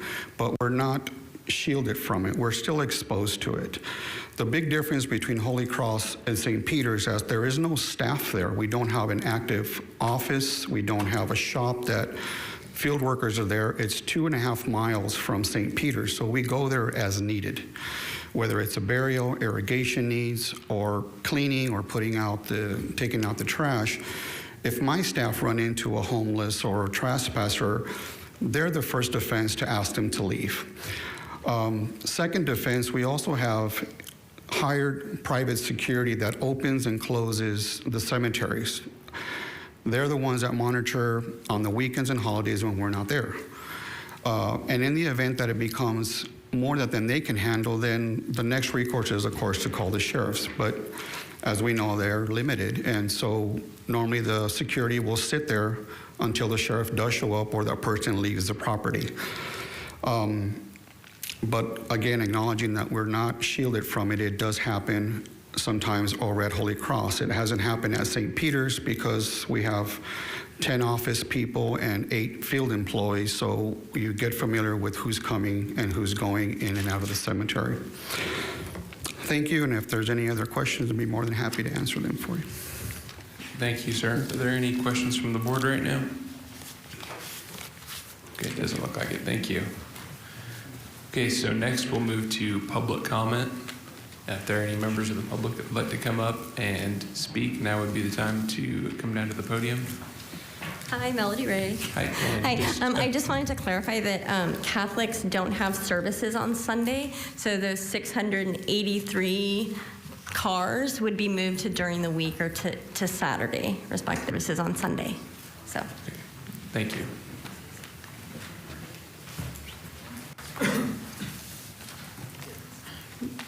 Hi, my name is Patty Martinez, P-A-T-T-I-E-M-A-R-T-I-N-E-Z. Can I give him a picture to put up? So I'm the one that went to the Holy Cross. Can you put that picture up?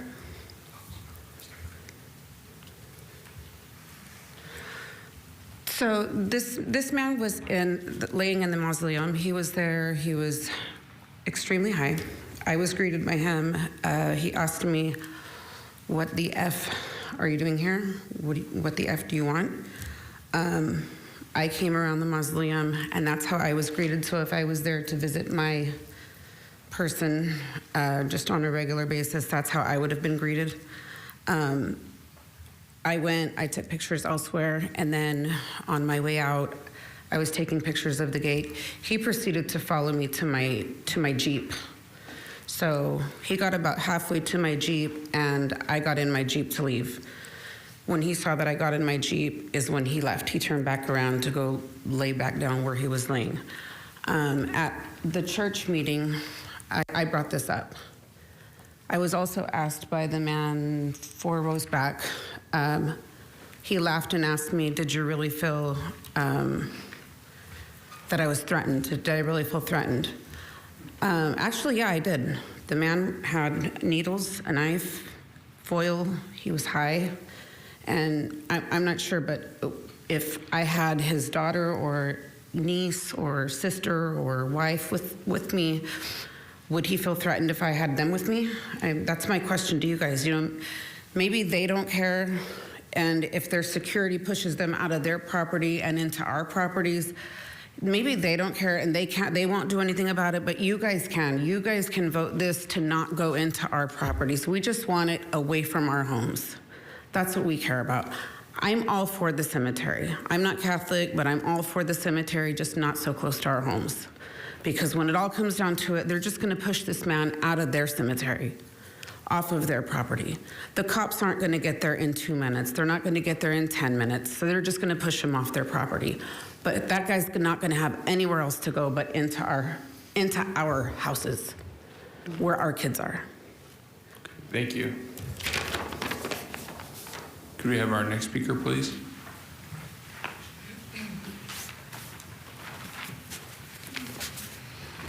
Good afternoon, the member of Board of Supervisors. My name is Gurcharan Singh, Gurcharan, last name Singh, Singh.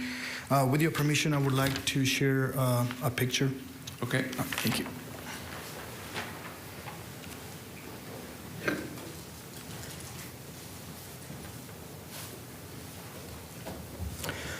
So every morning when I go to work, I make a left turn on Vega Meadows from Sylvan Lake. And as you can see, the road is curved. Now, if you look at that picture, at the stop sign, you look at the clear sight, it's only 152 feet. Now, as per the National Association of City Transportation Officials, you need at least 196 feet of stopping distance for a car that's traveling at 45 miles an hour. That's the speed limit on that road. And I've seen 80% of the cars that are traveling on that road are going over 50 miles an hour. Now, I understand there is a cemetery going on the proposed site, but it can be any business.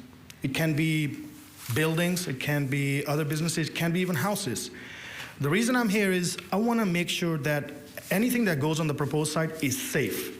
As far as traffic is concerned, as far as accessibility is concerned, that's my main goal. Now, as for the Planning Commission, they are planning on widening the road, adding 2 more lanes to Vega Meadows.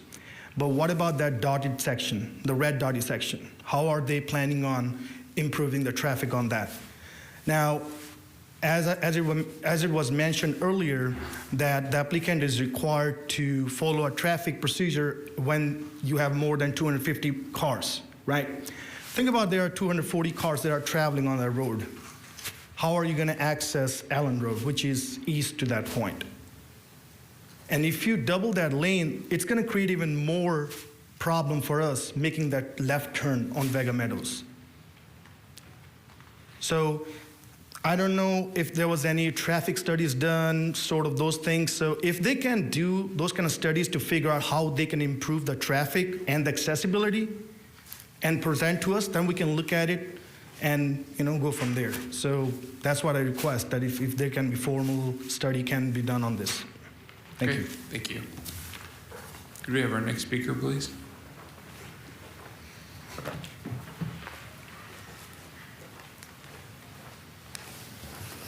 How are you doing? My name's Joseph Aguirre. It's JOSEPH-AGUIRRE. I'm just going to speak to you. I had a whole plan to speak, but I think Melody addressed everything that I was going to talk about. So I'm just going to talk to you about a concerned resident of that area, someone who saved for a down payment, moved into their dream home, who moved into an area to have a better life for his kids, for his family. My concern is that area. Can you put up the map with the dots, the orange dots, please?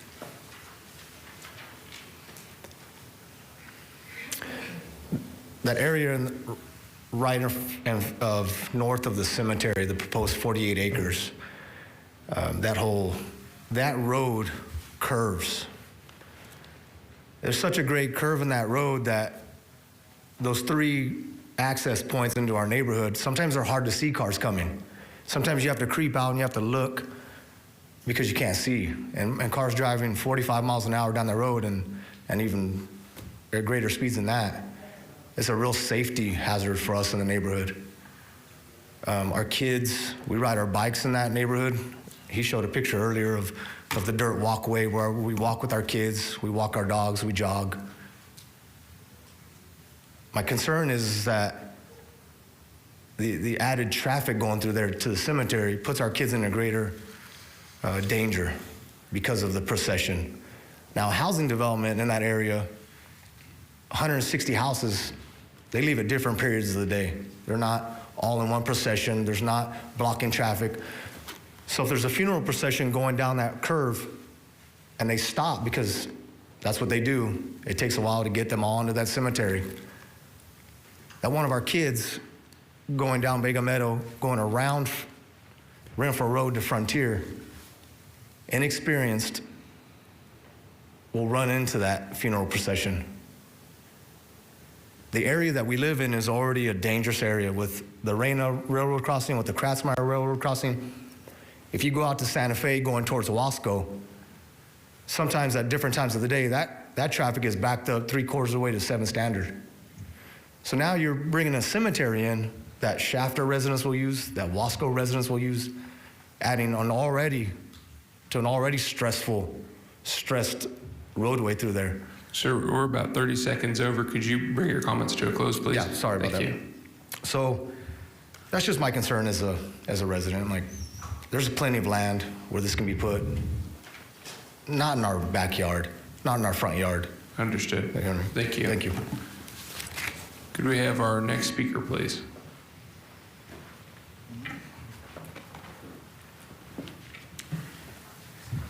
My name is James Morse, M-O-R-S-E, like Morse code.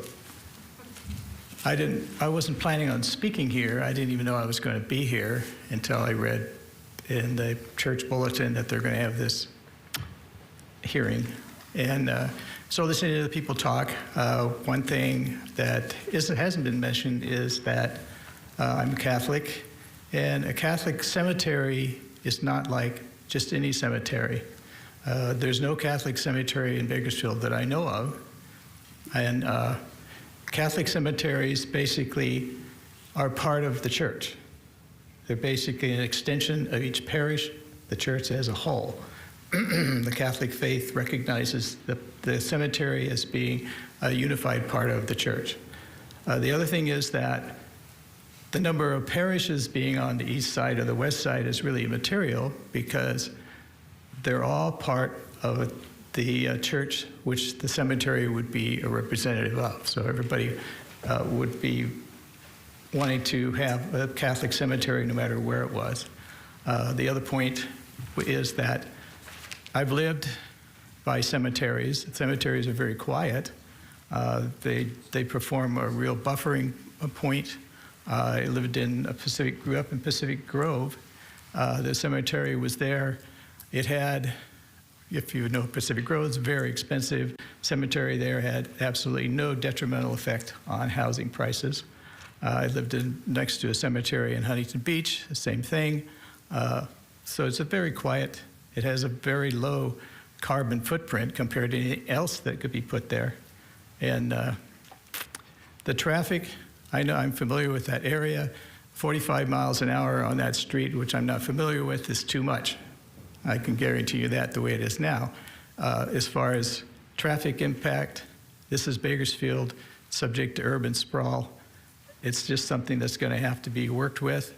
Allen Road, during time to go to school, rush hour is packed, and then school's out is packed going the other way because of this high school, the access to all of the warehouses on, I forget the name of that street, 7th Standard Road is what it used to be, I think. And then it's also a shortcut to Shafter and 99. So there's a lot of traffic there that exactly coincides with rush hour. Yes. Sir, we're a little over 30 seconds over, so if you could bring your comments to a close, I'd appreciate it. Okay, I just wanted to just comment on some of the things that I heard and just bring that in. So thank you. Thank you very much. Could we have our next speaker, please?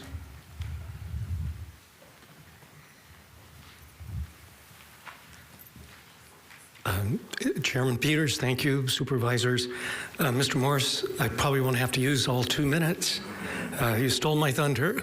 But it's been a dream in the Diocese of Fresno. And I'm doing reverse engineering because I've only been here for 2 years. But I've been told it's been a dream for 40 years to have some kind of a Catholic cemetery presence in the southern end of the diocese, which is really the southern end of the Central Valley, because the diocese encompasses that in this whole beautiful valley of ours. But it's true, one person's dream can be another person's nightmare, and what we want to do, I think all of us, I'm just so grateful for you hearing us out, everyone, us, all of us here together. Because that gets to solutions, and I think there are solutions, and some have already been suggested that need to be followed. And if this were approved during this appeal process, we would. And I liked what one of my colleagues said earlier about the incremental nature of rolling this out and holding feet to the fire, because that's really so important. So thank you for listening.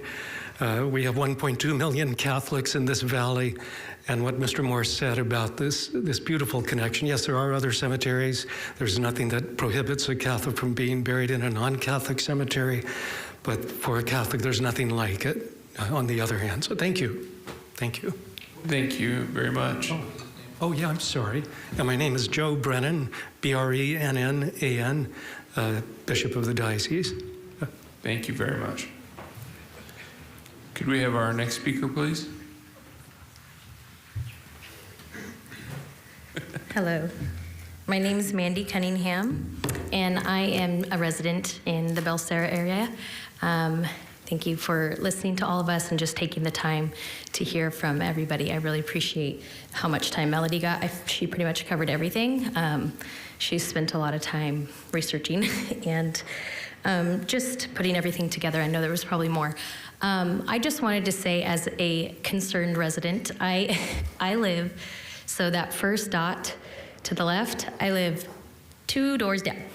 So our backyard, we would be looking over into that. So again, I know a lot of people are not happy with just having a cemetery behind your house because it's kind of eerie, but that's not really my concern. It's more of what Melody was saying. It's traffic.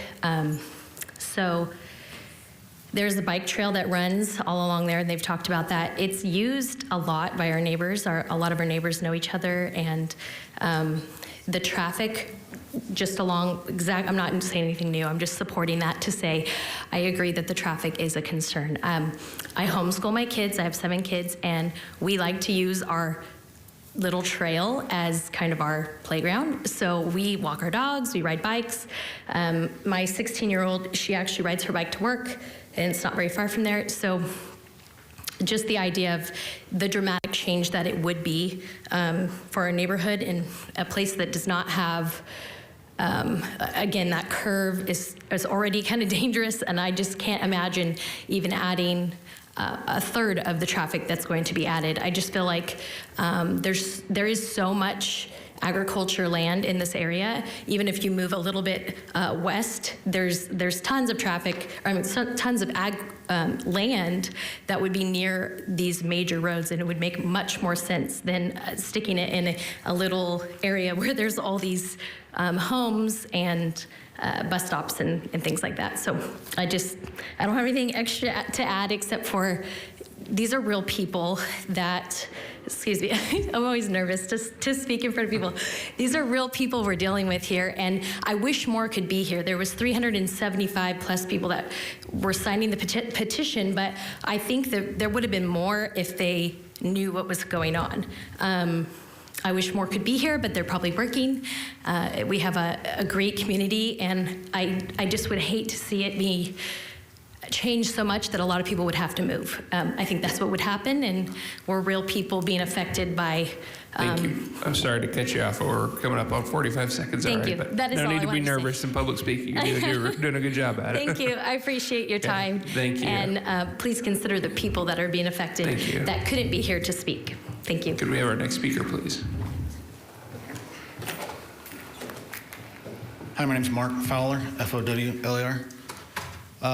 I'm kind of nervous too, but thank y'all for being here and thank you for having us. I am one of the residents that live on that, and for her house is one of the houses that will look over the fence. There's a few houses on that will be able to look over and see the cemetery openly. We live a couple streets over. My wife runs on that that walkway every morning at 5 o'clock in the morning. And it's not so much a traffic issue for us, but it's just, for us, it's having a cemetery there. Call it spooky or whatever you want, but it's just not for us. And on that, we've lived in apartments and hotels all our life for as long as we've been together. This was the first home we've ever bought, brand new, solar, the whole works. And we're gonna move if this happens. And we will not be able to buy a house like this ever again, especially in the economy right now with the way houses are great, you can sell them for a lot. But all the houses are gone, all the apartments are sold out right now because everyone's selling their houses and renting apartments because the money's so good. We won't be able to do either. So we're not really sure what we're gonna do if this goes through. So I just want to thank you for your time, let you all know that there are a few people that live there that are doing the same thing, and it's gonna be hard. So thank you for your time. Thank you. Can we have our next speaker, please?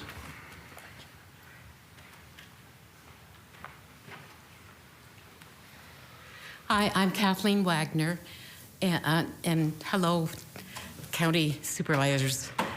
I didn't think I was going to be nervous because I don't mind speaking public, but I am. I'm also a Catholic, and being of the age where pretty soon I'll probably need that cemetery. And I'd really like to have it close to where I live right now. Now, I live west of Allen, south of Rosedale, and 30 years ago, when we built our house, we were in a similar situation, and I want to urge any of the residents that live there to realize that we all are going to die, and there is nothing spooky about a cemetery. These are people that are loved, and the people that go to the cemeteries love those people, and there's not going to be very many processions that are 250 cars long. I've been to quite a few funerals, as I'm sure you all have, and how many of those have had 250 vehicles? Now, there are some problems, and I think that the lady that spoke for Mr. Aguirre brought out some decent points, and I agree that the traffic situation needs to be improved, but that's something that everybody has to work together on. And I just want to urge you to approve the cemetery, please. Thank you. Thank you. Could we have our next speaker, please?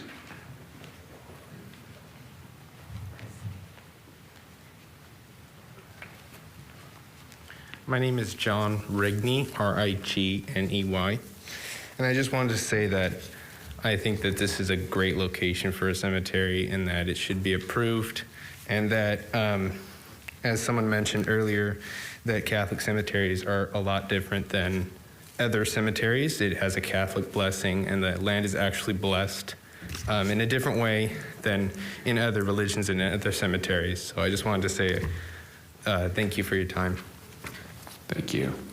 Could we have our next speaker, please? My name is Roma Sanders, S-A-N-D-E-R-S. Can we show a picture on my phone on that thing? Will that work? No? Perfect.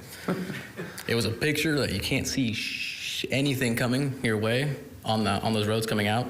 So obviously the safety is an issue. I have a young kid. All of us that live there all do. The reason we moved out there is so we could have our kids be able to play in the park. Well, not park, sorry, if Wish was a park, but play in our street, in our neighborhoods. We can go there and go walking, go riding our bikes. And one of our other issues is home value. Generally, that kind of messes with it. Not a lot of people want to live next to a cemetery. All the cemeteries that are here in town were built, and then people build homes next to it, so you can make the decision to live next to a cemetery if you want. I personally don't really want to.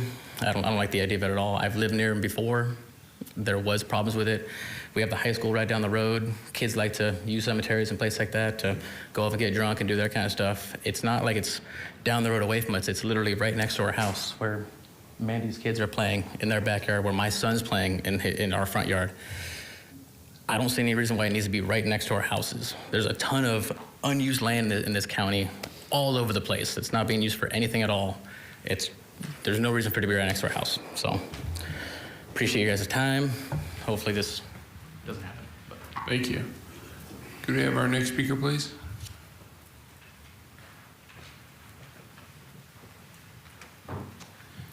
Welcome. Hello, thank you. My name is Conway Lopez. I'm a Catholic, and I'm really looking forward to you guys approving this because I think it's very important.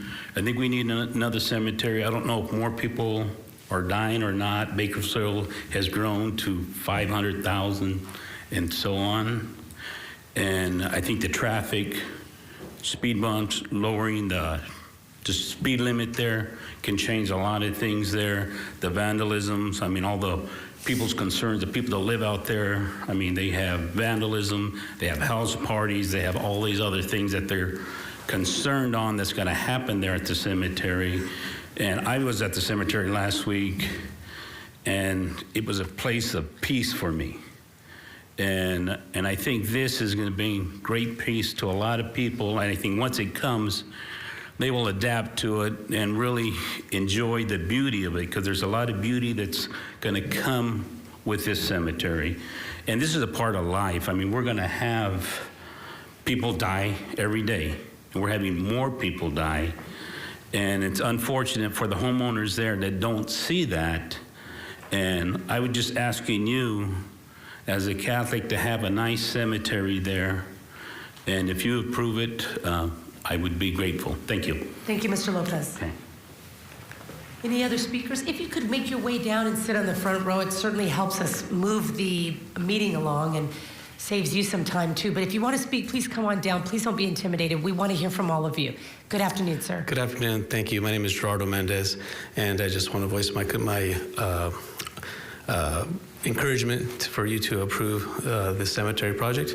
I'm a father of 11 children, homeschooling children, and I have 2 grandkids now, and I do think of death, as we all should. And this is a place that will be beautiful, and I believe that what the bishop is saying, that this will be phased, and they have a group of really qualified professionals that will address concerns from the city, concerns from the public, concerns from Public Works and all that to make this a very amazing project. So thank you. Thank you, sir. Mm-hmm.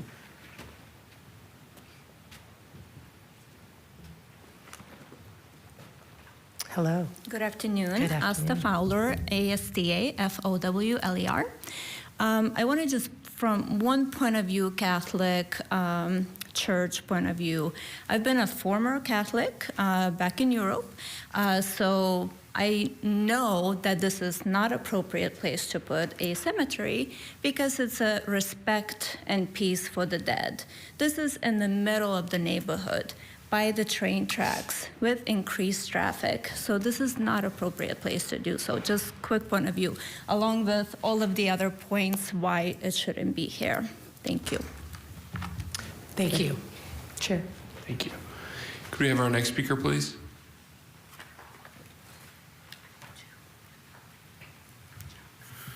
Okay. Oh, I'm sorry, I didn't see you back there.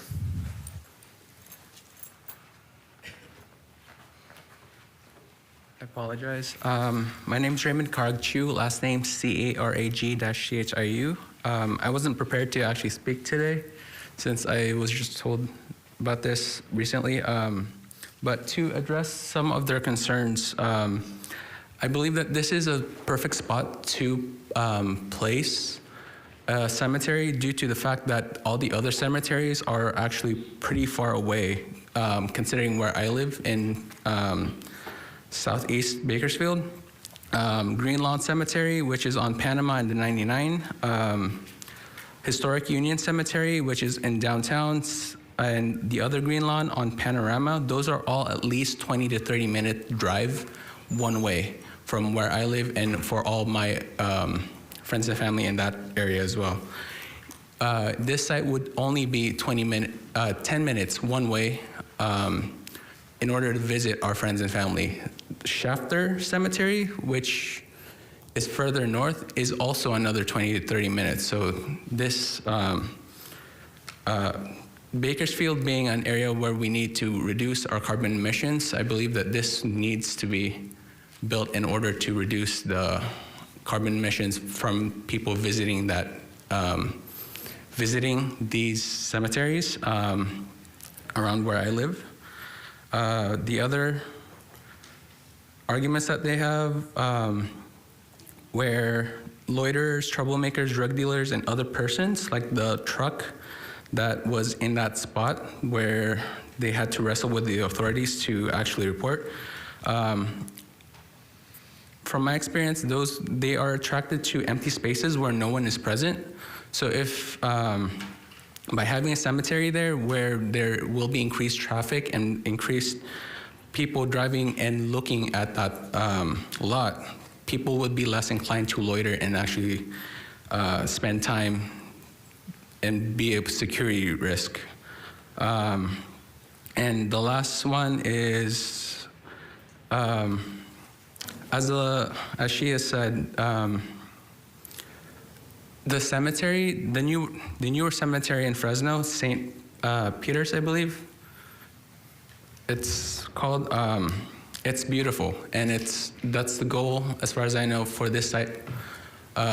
It's supposed to be a beautiful spot where people can gather and people can. We're a little over 30 seconds over right now, so if you can bring your comments to a close. Yes.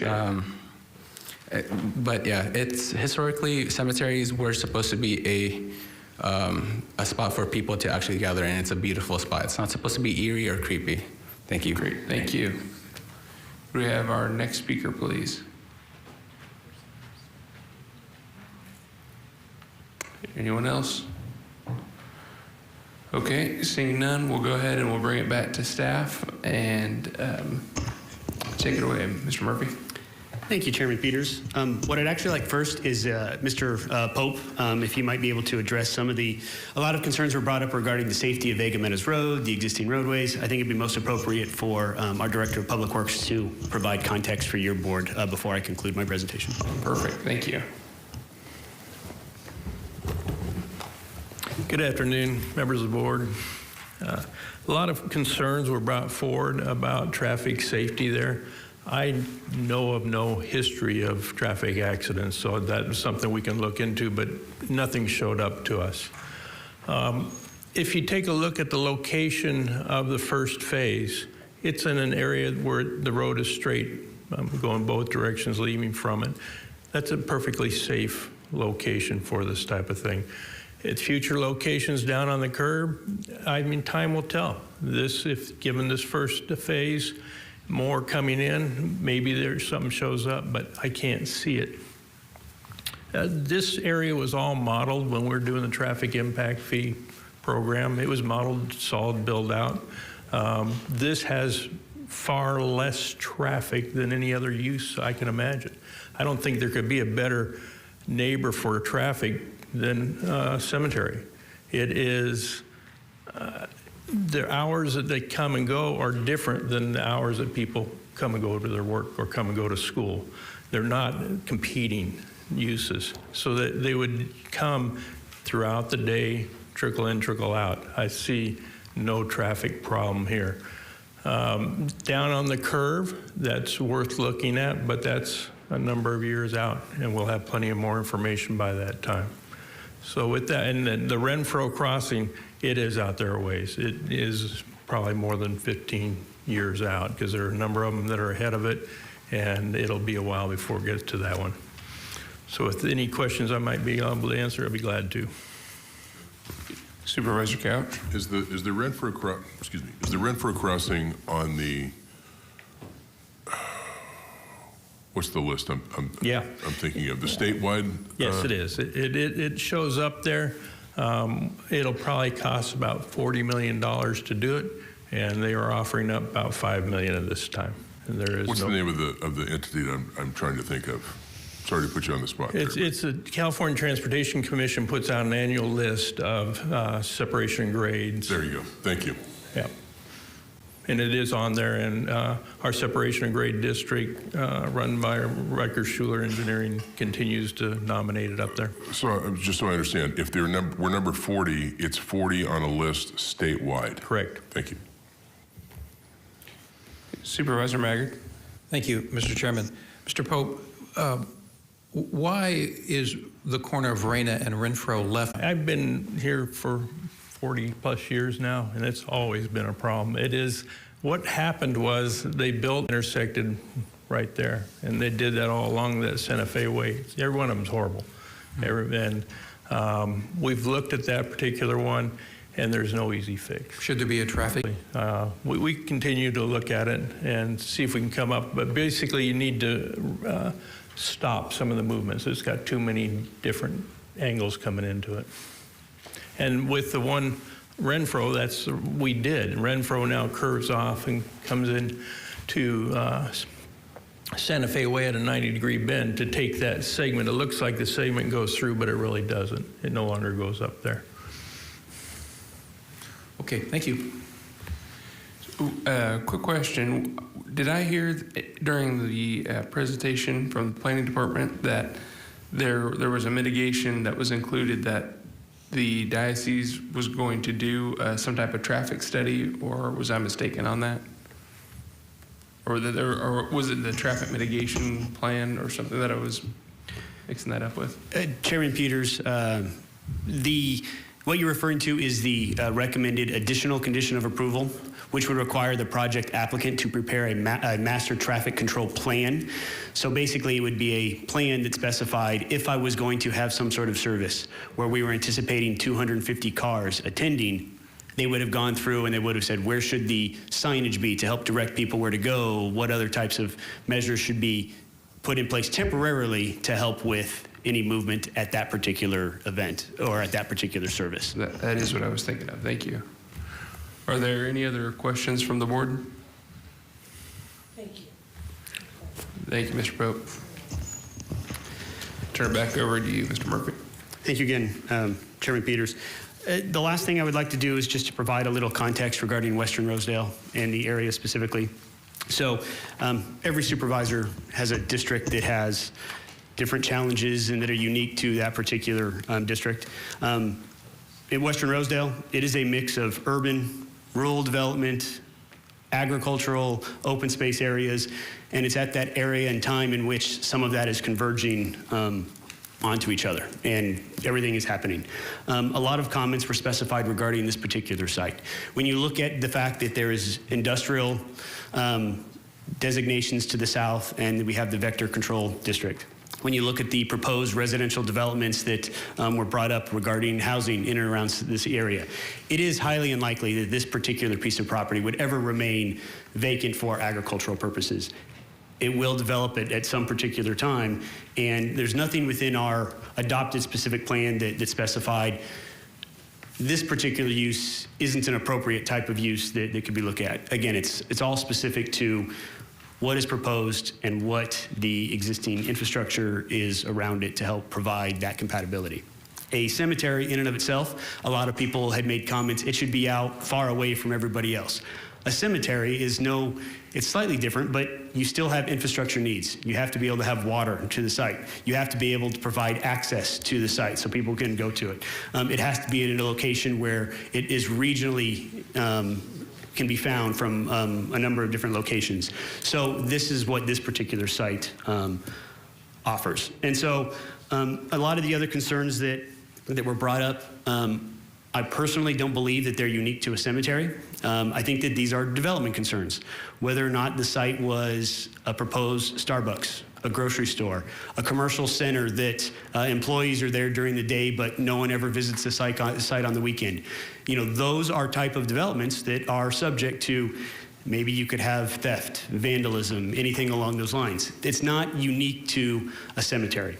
I do believe that as conditioned, staff has tried to address those conditions and those concerns to the best of our ability, and I believe that the format in which this facility is set up in terms of having an office staff on site actually helps to deter and provide the ability to address those concerns even better if it was some other type of use.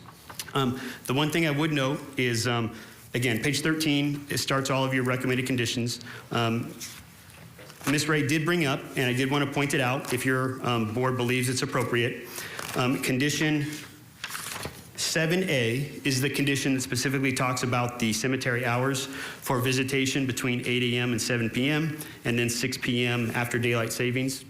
And that the facility grounds, staff will be allowed prior to operating hours, but no ceremonies or public activities shall commence prior to 8 a.m. and must conclude no later than 7 o'clock p.m. At the time of the project being considered by the Planning Commission, staff did not recommend the 10 to 2:30 format in which ceremonies would be held. That was identified by the project applicant. Further, the Planning Commission did not believe that that was an appropriate condition to put on this particular project. But again, that was their opinion when this matter was considered. If it is your board's desire to approve this project and you did want to further constrain the hours by which the ceremonies or the funeral services could be happen, and again, the applicant has indicated they would be between 10 a.m. and 2:30 p.m., that would be the condition that we could slightly modify to memorialize that into a written format with the conditions. With all of that, staff does believe that this project is consistent with the Western Rosedale specific plan, and it does meet the 5 findings in which are necessary to approve a conditional use permit. We are for sure recommending that the condition of 6I, which is the traffic control plan, so we do have a slight revised recommendation. The Planning Department's recommendation is for your board to deny the appeal, adopt the resolution and recommended findings, approving the conditional use permit in accordance with the recommended revised conditions. And at this particular moment in time, that includes revisions to include condition 6I as written in the addendum staff report. That completes staff presentation. I'd be happy to answer any other questions. Thank you, Mr. Murphy. Quick question. As far as the timeline, do we have an idea of when construction would begin, when services might first be held? I don't know if you guys would have that answer. Chairman Peters, I actually wouldn't want to speculate. I think that the applicant would be able to be, or the original applicant would be able to provide a specific time frame in terms of when they believed to activities to start. Thank you. Would the diocese have that information right now as far as the construction timeline and when we could first expect funerals to occur there? Chairman Peters, the creating the fire loop on site, all that engineering, the grading, even doing the drawings for the 5,000 square foot administration building, I know even that puts us out 6 to 9 months before it can be competitively bid. And I think that's at about where we would be about a year before you saw groundbreaking on just getting the infrastructure in the ground. So, okay, great. So, thank you. Yeah, just one more quick question, and just to clarify, the original applicant made the suggestion that the 10 to 2:30 may be a reasonable mitigation.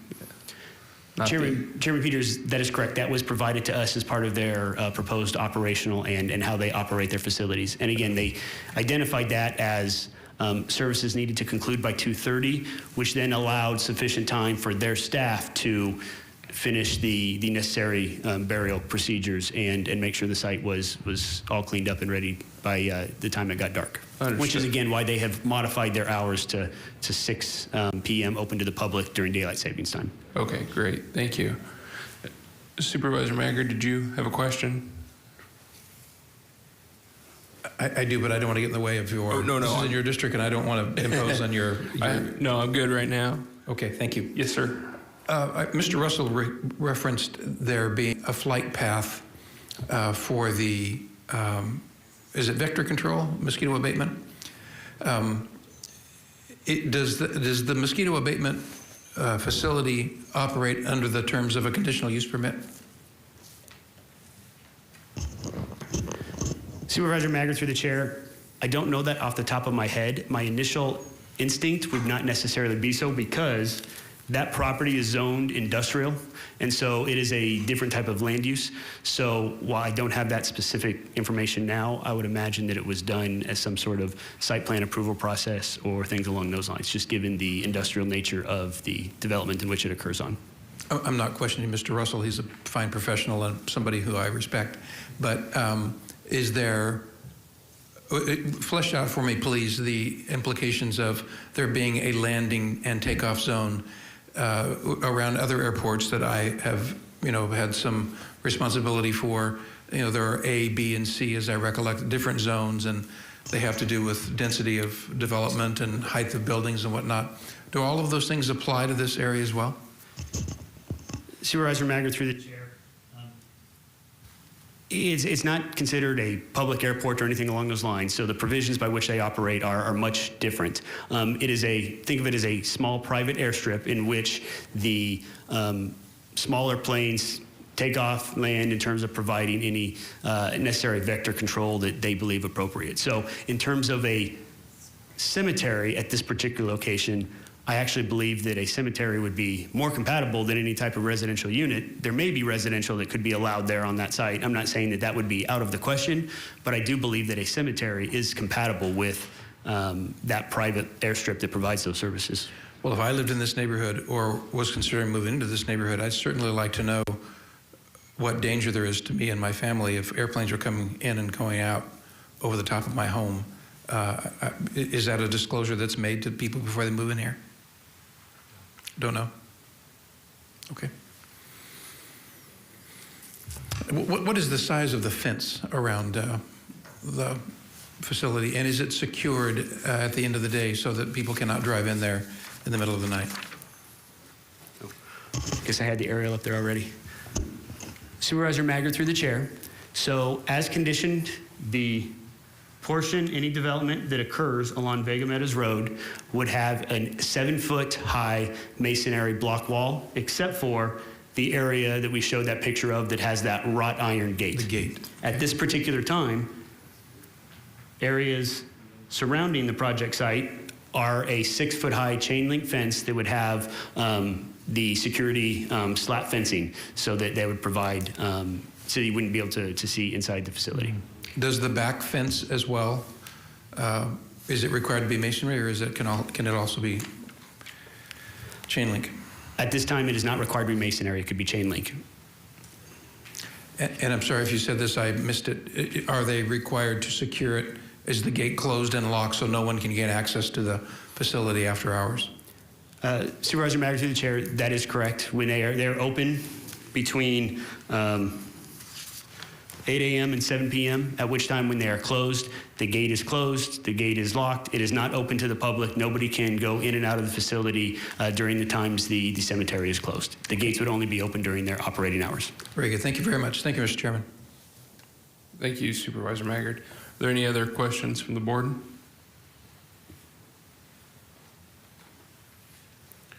Okay, seeing none, we'll go now to motion.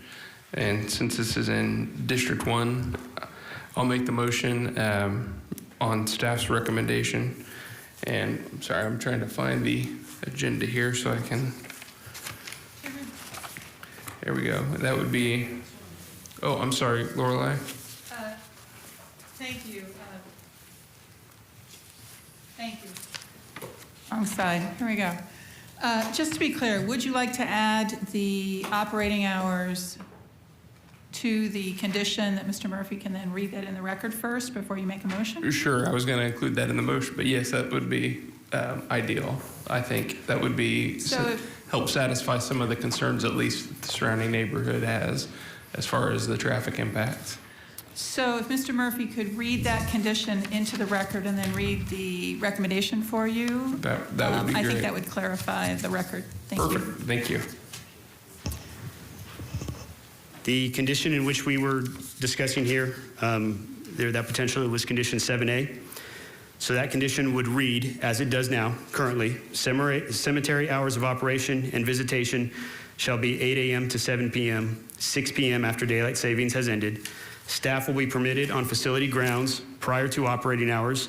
No ceremonies or public activities shall commence prior to 8 a.m. and must conclude no later than, what we will do here is say, no ceremonies or public activities shall commence prior to 8 a.m. and must conclude no later than 7 p.m., but I'm going to add this language. All funeral or other similar public services shall commence between the operating hours of 10 a.m. and 2:30 p.m. So I would add that language to the end of condition 7A.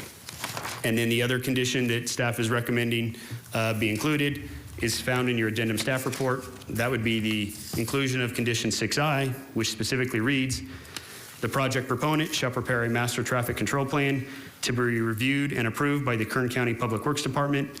Implementation of the requirements specified within this traffic control plan, which include but are not limited to temporary roadway directional signage and parking provisions, shall be required for any funeral service in which 250 or more vehicles are anticipated. This plan shall be updated on an annual basis, and that would be condition 6I. So ultimately, your recommendation would be to deny the appeal, adopt the resolution and recommended findings, approving conditional use permit in accordance with recommended revised conditions, which include the condition of 6I and the revisions to condition 7A.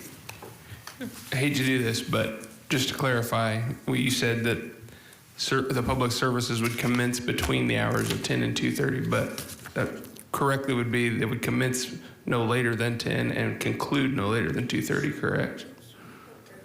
Or excuse me, no earlier than 10 a.m. and conclude no later than 2:30. Chairman Peters, that is correct. Okay. Great. Well, I will make that motion and on staff's recommendation with the included amendments. Second. Thank you. Please cast your votes. The motion is approved. All ayes. Okay. Sure. Supervisor Perez. Thank you for your indulgence, Chair. I just wanted to say to the folks that have come out that I hope you see that you have had a massive impact on this process. I can appreciate that it may not feel that way, and it's not my world, so I have very limited, reality that I can add, except to say that I've been watching land use matters for almost a decade and a half as a planning commissioner and as a supervisor. And I think that you have had a really significant material impact on the conversation, in particular your tone and the way in which you have organized people to come in here and be heard. And I hear from the church, an incredible response and warm heart to your issues and an openness to communicate. I mean, the best case scenario is you guys actually working it out, them having heard from your heart today in a manner that people can really accept with a spirit of humility, if you will. So, as hard as these issues are, and they're almost always hard, I really feel like you've had a major impact. I hope you see that too, and as an opportunity to, express your concerns and hold folks accountable, right? I mean, checks and balances are good for all of us, and I appreciate you, and I like to see the community organize, engage in their government. I think it's really promising. So, thank you. Best of luck to you. Thank you. Okay, our next item is item number 43 under the Human Resources Division. A request to employ retired Kern County employee Jacqueline Ambrose, waiving the 180-day period to fill a critically needed position as a technology services supervisor, step E, and information technology services, effective November 9th, 2021, expiring June 20th, 2022, for a maximum of 960 hours. I'll turn it over to Mr. Devin Brown.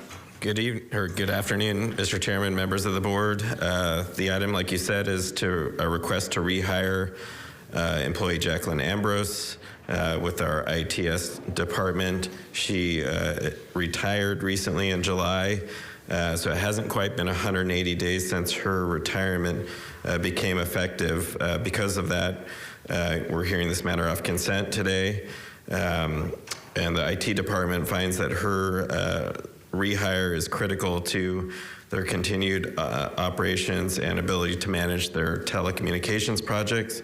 At the time of Ms. Ambrose's retirement, she was working on the Intrado E911 project, which will bring the county into compliance with federal regulations regarding 911. We're asking you to waive the one, or make a finding that her rehire is critical to continued service and approve the request to reemploy her as a retired county employee, waiving the 180-day waiting period to fill a critically needed position as a technology services supervisor, range 67.9, step E, for the period expiring next June 30th, 2022, or when she reaches the maximum of 960 hours worked during this fiscal year. Happy to answer any questions. Thank you. Are there any questions? Yeah, are there any members of the public that would like to speak on this item? If not, I would entertain a motion on staff's recommendation. So moved. Second. Thank you. Please cast your votes.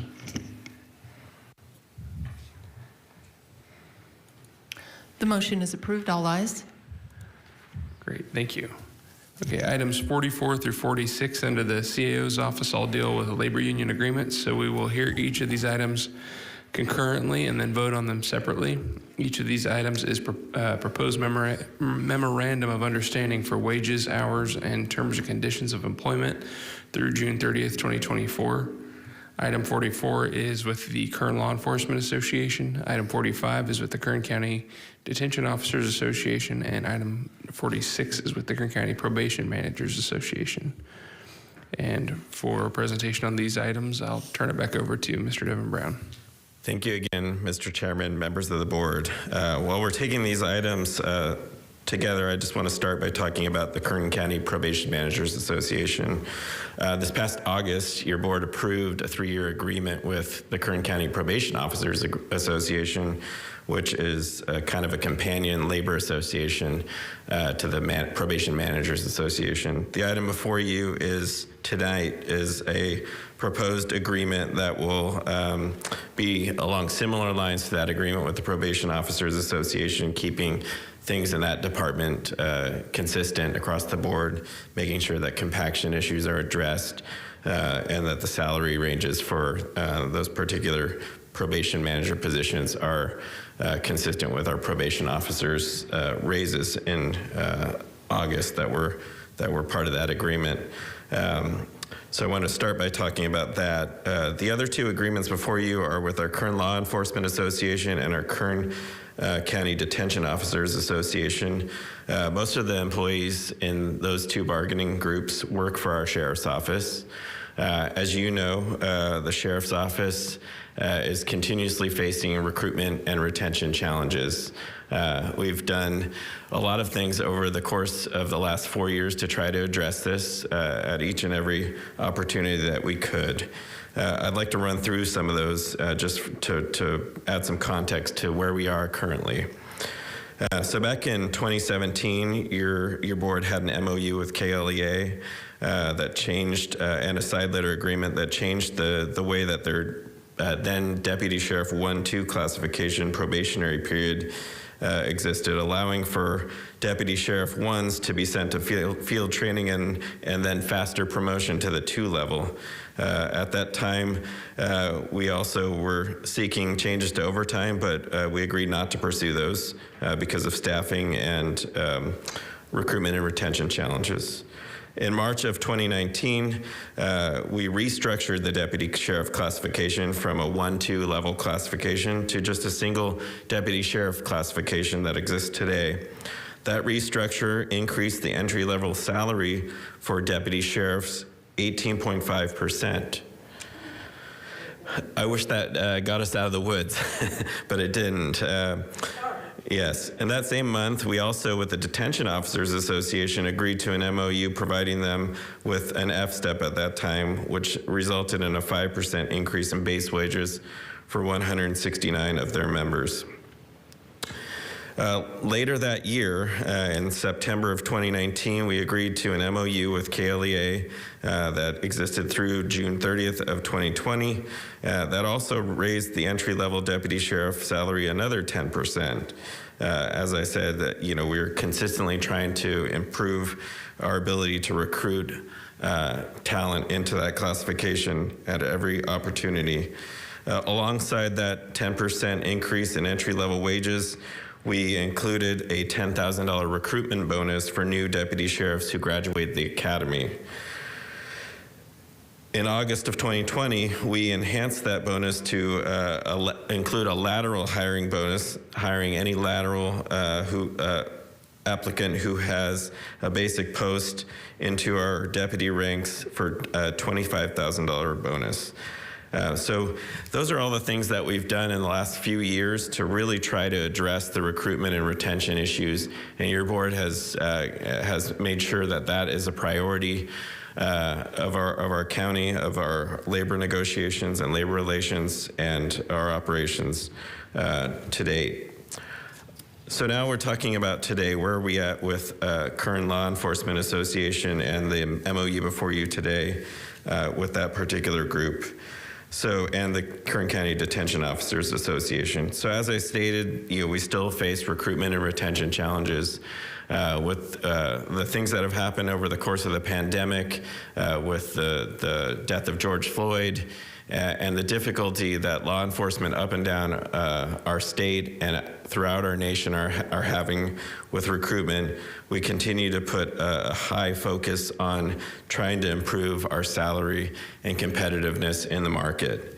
So the MOU before you today with both KCDOA and KLEA is the next step in trying to resolve some staffing issues in those departments, helping to fill critical vacancies in both those classification series and help the sheriff's operations provide public safety to our community.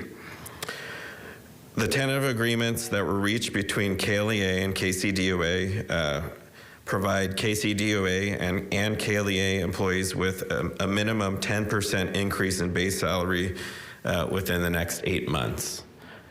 So by July of next year, calendar year, over 10% raise for most of actually all of the KLEA and KCDOA members.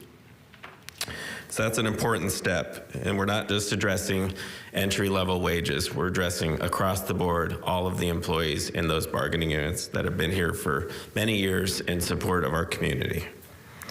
The agreement also includes the restructure of our compensation system with the creation of the 10 base COLA step system with 2% steps in between steps 1 through 10 for a total of 9 2% step progressions for employees throughout their career. So that is another element of this, that there will be continued wage growth for these members and new employees into the detentions deputy and deputy sheriff ranks. The agreement in total increases the entry-level deputy sheriff salary by 13.25% again by next July, and the detentions deputy classification entry-level salary by 20% by July of 2022. In addition to that, we are still focused on the recruitment and retention to $15,000 and have it spread over a longer period of time throughout the beginning stages of an employee's career. And their uniform allowance, which brings them up to par with the Deputy Sheriff's Association and other law enforcement associations in Kern County. So this is these are very good agreements that we spent a lot of time working with our labor association with and our sheriff's office with sheriff's administration. The sheriff has been supportive of our efforts to try to bring salary increases to his employees. And I know your board has been supportive of that endeavor as well. We're happy that we're here today with these agreements before you. And there is an impact to these agreements. We're proposing pretty significant wage increases for our law enforcement ranks. And so the total fiscal impact of all three agreements over a 3-year period is over $10 million. And most of that is coming from the general fund. So that is a pretty significant commitment to our employees that your board is being asked to consider today. We are recommending the adoption of these 3 agreements before you today. And we believe that they will be the next step in helping us fill our vacancies, critically needed vacancies in the sheriff's office. Again, help support our probation managers who have been without a contract since July of 2015, which 6 years, that's a long time ago without a salary increase. And it really drives home your board's efforts to accomplish our objectives in our strategic plan, which the first thing on our strategic plan is to increase this and strengthen the efficacy of frontline first responders and services. So this is a necessary aspect of trying to achieve those objectives and provide some ongoing wage increases to our employees throughout the course of the next 3 years. So I'd be happy to answer any additional questions you have. I know Mr. Coffrin, the president of KLEA, is in the audience. He sat through that lengthy planning item, and I appreciate it. He's been a really valuable partner to the county and certainly a valuable employee, and we thank him for the work that we did to get to agreement on this, as well as the other labor associations that participate in the bargaining process. Be happy to answer any questions, but we recommend your approval and authorizing the chairman to sign each of these agreements and direct our office to implement them effective today. Thank you, Mr. Brown. Supervisor Scrivener? Thank you, Mr. Chairman. First of all, Mr. Brown, thank you, as always, for your great efforts that you make on helping us to achieve agreements with all of our employee associations. This particular one with our sheriff deputies, our detention deputies, probation managers, obviously are all in the realm of public safety. I know that folks in my district continue to want more law enforcement out on the streets, patrolling the streets. We know that we have been struggling with staffing, but the thing for the public, I think, to understand is this is something that's occurring with agencies throughout the country. The difficulty in recruiting and retaining law enforcement, and so what we're trying to achieve here is to be more competitive in the market with neighboring agencies as well as agencies across the state and across the country. But the end result is to assist us in getting more deputies on the streets, patrolling our neighborhoods and communities. And the component of this for the detention deputies, I feel, is very critical in moving our sheriff deputies out of the jails and out onto the streets where I think that the deputies want to be. That's what they signed up for, was to go out and patrol. And so that's why it's so important, I think, that we got the detention deputy deal and the sheriff deputy deal in tandem in order to achieve that result. And so, Mr. Coffrin, thank you for your efforts and your leadership team. And hopefully this is going to help us, as I said, to be more competitive and get more deputies out on the streets patrolling our communities. So thank you very much for your efforts. You're welcome. Thank you. Any questions for Mr. Brown right now? I just want to say Sure thing. thank you very much. Thank you. So important, Devin. Thank you for your hard work on it. Correct, Tim Coffrin. Mr. Chairman, I'll make a motion on item 44. I know we have to vote on these all separately. So I'll make a motion to approve item 44. We'll start with that and then. Okay, thank you. First, we're going to grab public comment real quick if there's anybody wanting to speak on these. Okay, seeing none. Any other questions, comments from the board? Okay, we have a motion. Is there a second on item 44? Second. Thank you. Please cast your votes. The motion is approved. All ayes. Great, thank you. Okay, our next is item 45, Kern County Detention Officers. Is there a motion? So moved. Second. Thank you. Okay, please cast your votes. The motion is approved. All ayes. Okay, and lastly is item 46, Kern County Probation Managers Association. Do we have a motion? So moved. Thank you. Please cast your votes. The motion is approved. All ayes. Great. Having no additional items to consider, I'll entertain a motion to adjourn to Tuesday, November 16th at 9 a.m. So moved. Thank you. Without objection, we're adjourned.